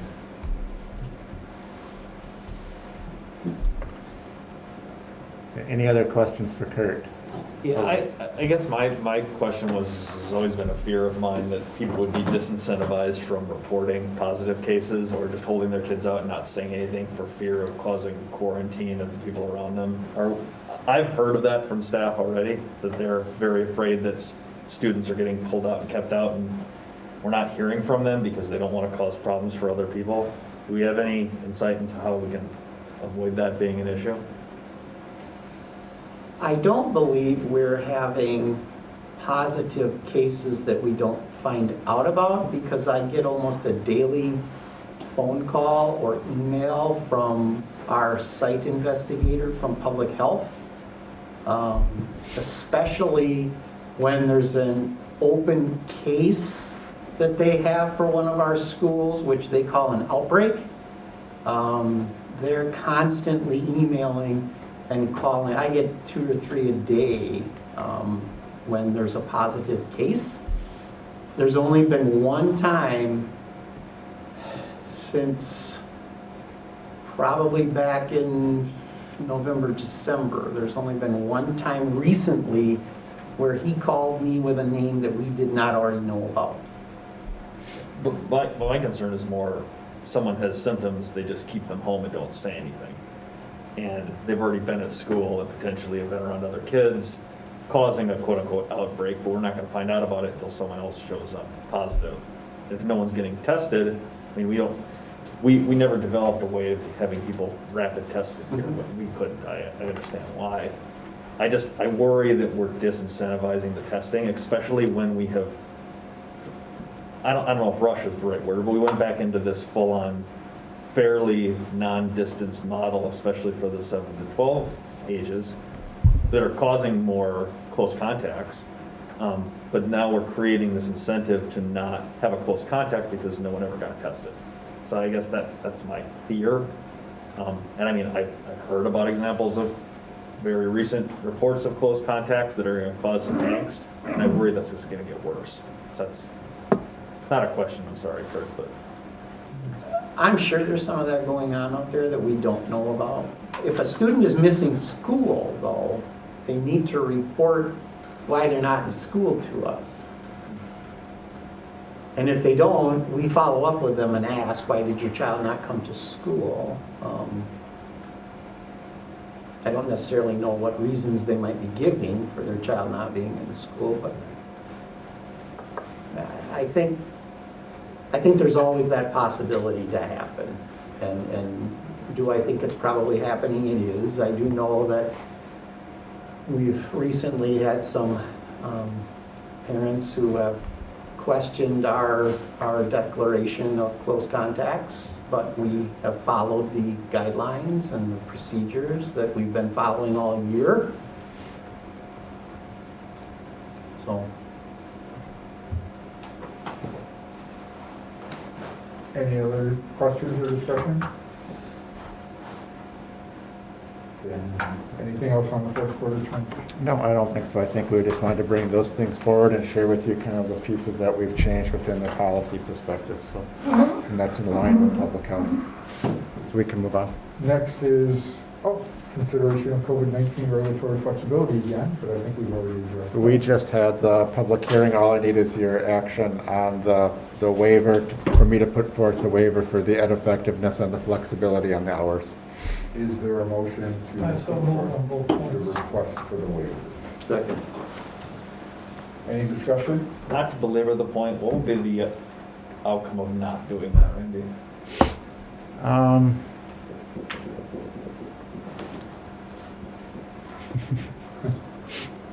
It's a good question, Mike. I think when you get into like the hours and minutes piece, I mean, there can be, that's definitely a regulatory piece that they track every year that we have a report on. So I guess then it would be a matter of, we would be in non-compliance, and there could be, it's part of our auditing process for like our budget and such. So I think that's an important piece of why I would want it there. The ed effectiveness one, certainly that's one that's more of a process piece, but I think it's just to state that we're not doing it in its fully with fidelity as how it was presented, and just looking for some flexibility to make sure that we're being straightforward with where we think that we need some leeway to make sure that we're in compliance, and as I'm signing off on things, I feel comfortable that it's being done right. I just know the knee-jerk reaction to wait a minute, you're not going to look at educator effectiveness this year? Why not? I understand it, but that's kind of a... Well, and I think it's not that we're not doing ed effectiveness, it's that we're modifying it under the auspices of where we are with COVID. We're still doing many of the aspects of it, but just not every single piece of it as it's laid out within the law. So I mean, this would give you flexibility to not do it, but we've committed to that. It's just not within the same realm of what it would be to do it with its complete fidelity. Any other discussion? All those in favor say aye. Aye. All those opposed? Next is review of parameters for spring co-curricular activities. All right. What you'll see in your packet, and I'm going to ask Aaron just to bounce up to the table, so I'm sure there'll be a few questions. What we've put in there is we've committed a few months ago to bring back each of these as we come to the season. So this is for the spring season. You can see the spring athletics COVID plans. My apologies, one of the things I added in there was this one has the date of 3/22 when it was revised, and actually that was just revised last week. I told Aaron I would make that change, and I forgot to. So this is the most accurate athletic COVID plans that we have. One of the things that Aaron added in there, particularly as you start to look at like face masking and some of those things, was to follow kind of the Badger Conference rules on this. The athletic directors conducted a survey that they did over the last few days. They submitted that to the Badger Conference superintendents, and then we met this morning to really review that and try to find some level of a consensus of what were some of the parameters that we were going to use as a conference as we're competing this spring, and actually kind of as we're starting to move forward here. What I'm going to hand out to you just for your information as a piece that, and I'll get to it in a second, but I'd like you to have it in your hand as we're going through it. Just pass one of those down, more than you can need. Our Badger Conference group today really came up with three different pieces. First of all, with regards to face coverings. There's two areas where face coverings come into play. One was with our players and one is with our spectators. So as a conference, we decided that we would require all of our spectators to have face coverings. So that was a piece that we would recommend that is considered. We would also look at then for face coverings for our student athletes to follow the WIAA recommendations. So what I've asked Aaron to do was really outline what those look like for each of our groups that are coming forward here for the spring. And generally what it's in stating is that for those more contact-based sports, you do remain masked. For those that are more lower risk, the kids, as they're participating, they're able to not mask, and then as their event is complete, they would put their mask back on. So like for softball, if you're playing shortstop, you don't have your mask necessarily on, but then when you're in the dugout, you would put it back on. So those were some of the general kind of concepts we had around face coverings. The other piece we talked about was number of spectators and trying to really determine how do we kind of give some guidance to a number of spectators who can attend events. We've been pretty conservative to start with to really see how this would go. We started off with 2 for our events outside. Recently, Aaron, that's one thing we did add. Mark, you asked about what changes we would have as we move forward. We added 4 for like a varsity event for seniors, parents to have 4 people in attendance. What Badger Conference Group was talking about today, just to give some consistency across our districts, was looking at 4 spectators per person, with that being dependent on venue and the teams that we're playing. So we have to make sure that you could accommodate, like a visitor's bringing 4, depends on what that event is and kind of the venue that you're able to offer. And we realize that each of our districts have a little bit different setup, and we would have to then communicate with that school what we're able to manage and to get an idea of how many people would be traveling with their team. So if you look at different events that we have different venues that can hold different numbers of people, and then that would be a piece that I know Aaron has already worked with us on to try to determine what some of those capacities were. So the Badger Conference groups that was coming out was spectators being masked, students being masked per the WIAA masking regulations, and then spectators being 4 per person. And I think those are kind of the larger items that kind of fall within the safety plans. There's obviously more detail included in your packet, but I think those are the ones that probably require the most level of discussion, but they're ones that we feel like we can manage and be successful with. So with that, I'd open it up to questions. Or Aaron, is there anything else that you would add to that? No, I think those are the big decision points. Yep.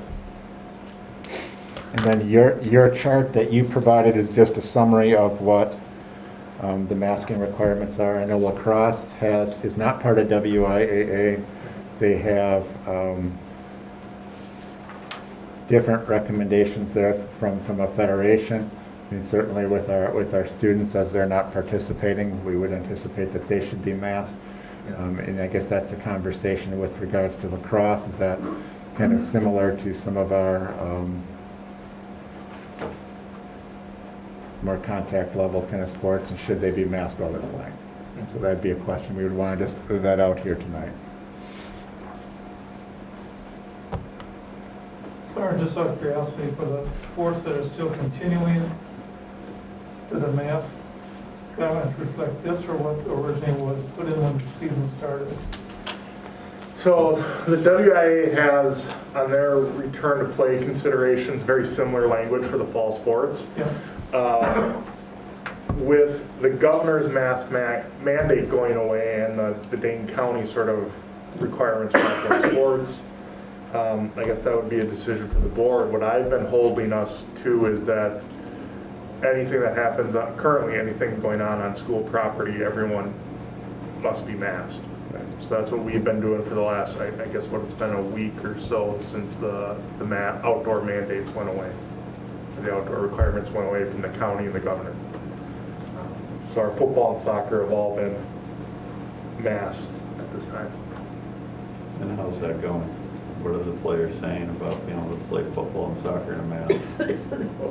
What they're saying, well, they don't like it. I'll tell you that. Well, I see most of them are on their chin anyway. Yeah, I mean, the ability to keep it on and in place is always a challenge.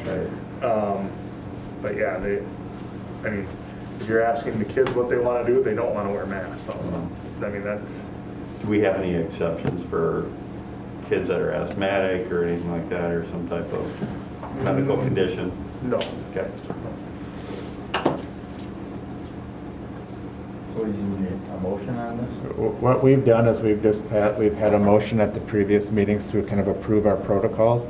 What I would add to these protocols is just what I went through, the pieces that we kind of discussed today per the Badger Conference. So I would include that into really what our direction is. So I'd make the motion to follow our Badger Conference protocols and the document that.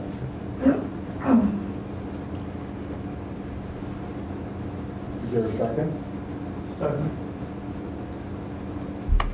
Any discussion? All those in favor say aye. Aye. All those opposed?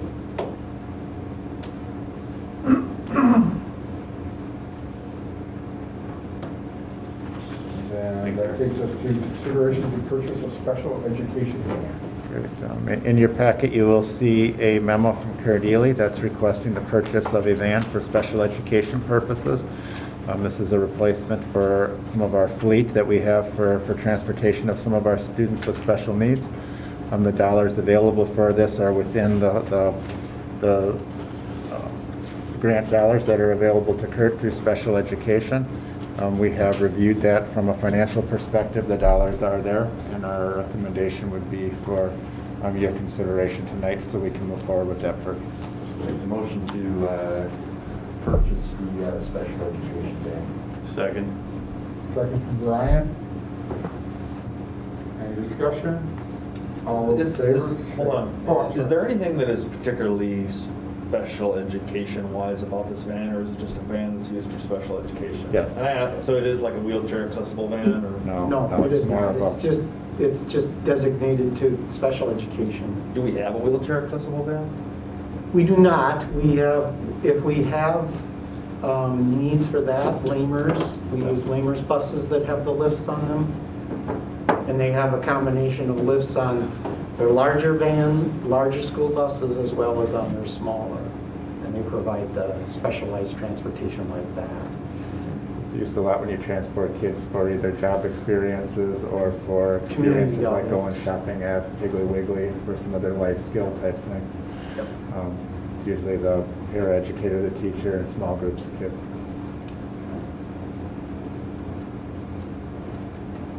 Any other questions or discussion? All those in favor say aye. Aye. Aye. All those opposed? And next is consideration to adopt the 2015 version of the records retention schedule. I should be having Rebecca present this one because she's all Yeah, about this it. is all Rebecca. This is all her fault. Yeah. Get in front of the camera. Yeah, Rebecca is You part have to of come a, over here. yeah. Rebecca's part of a networking group of administrative assistants for school districts, and one of the things that came out of there was just the acknowledgement that there was a schedule out there for records retention from 2015 that somehow most people didn't know about. So that came through her networking group. As we looked at it, we had the 2010 version, I believe. And so what we're asking here tonight is for us just to adopt the most current version by DPI of the 2015 version, which prior to her bringing it forward, we weren't aware was out there. So this is really, that's all that is doing. I make the motion to adopt the 2015 version. Thanks, Rebecca, for our attention. Second. Any discussion? All those in favor of being 6 years late, say aye. Aye. All those opposed, say no. Motion passes. And any announcements? Then that takes us to the consent agenda, where as always, we can adopt it all at one time or take certain items out. I would like to note the Northridge Church gift of $3,000, where they provided all of our staff.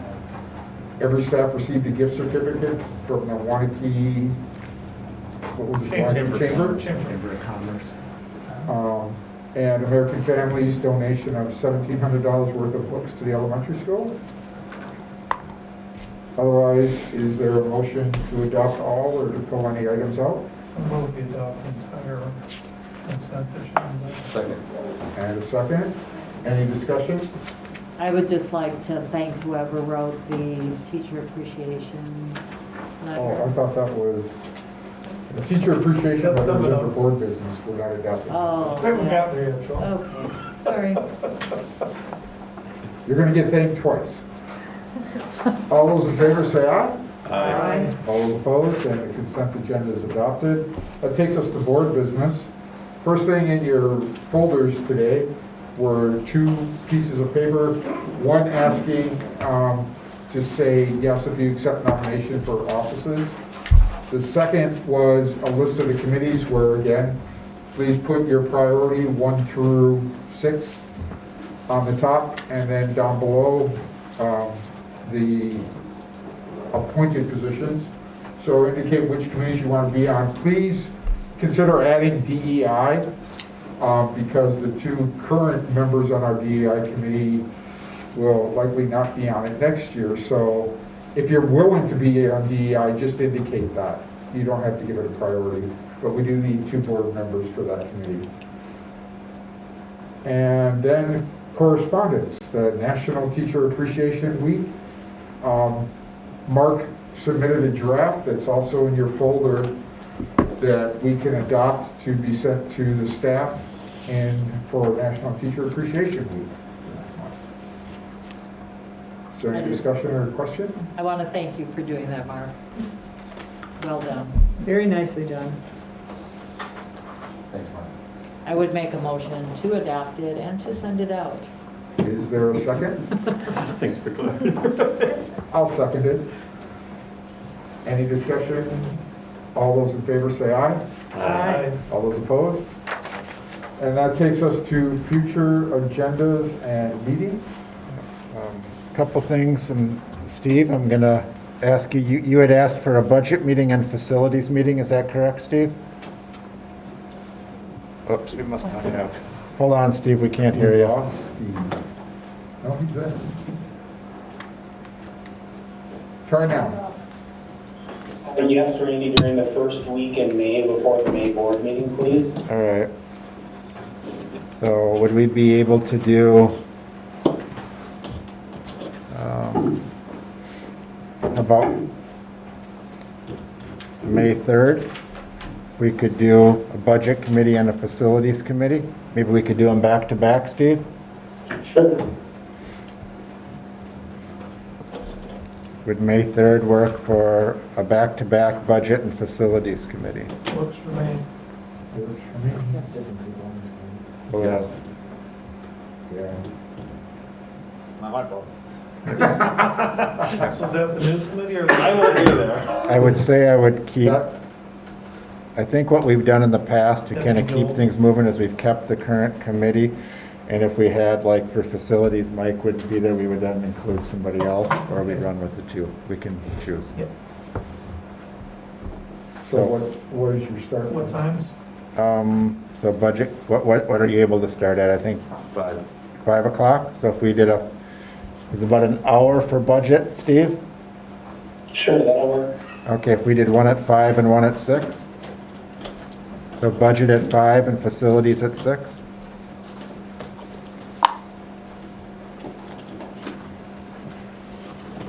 All right, Okay. Any others? I think for right now, that should be good. Okay. Then that would take us to a possible return to closed session, which we don't need to do. But there is, after that, action as appropriate based on items discussed in closed session. There is the possibility of a motion on the letter to the village. Would someone like to make a motion for that letter?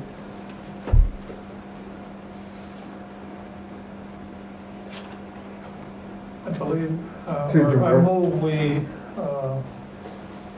have Randy work with the lawyer to draft a letter to the board, to the village board to let them know of our willingness to work with the food pantry as were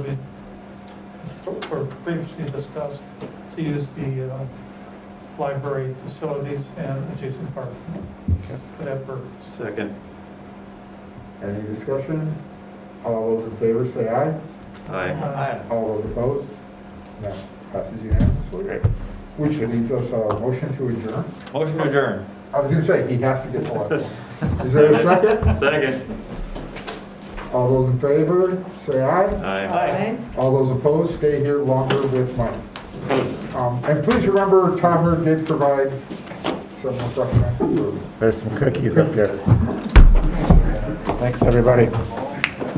Yeah.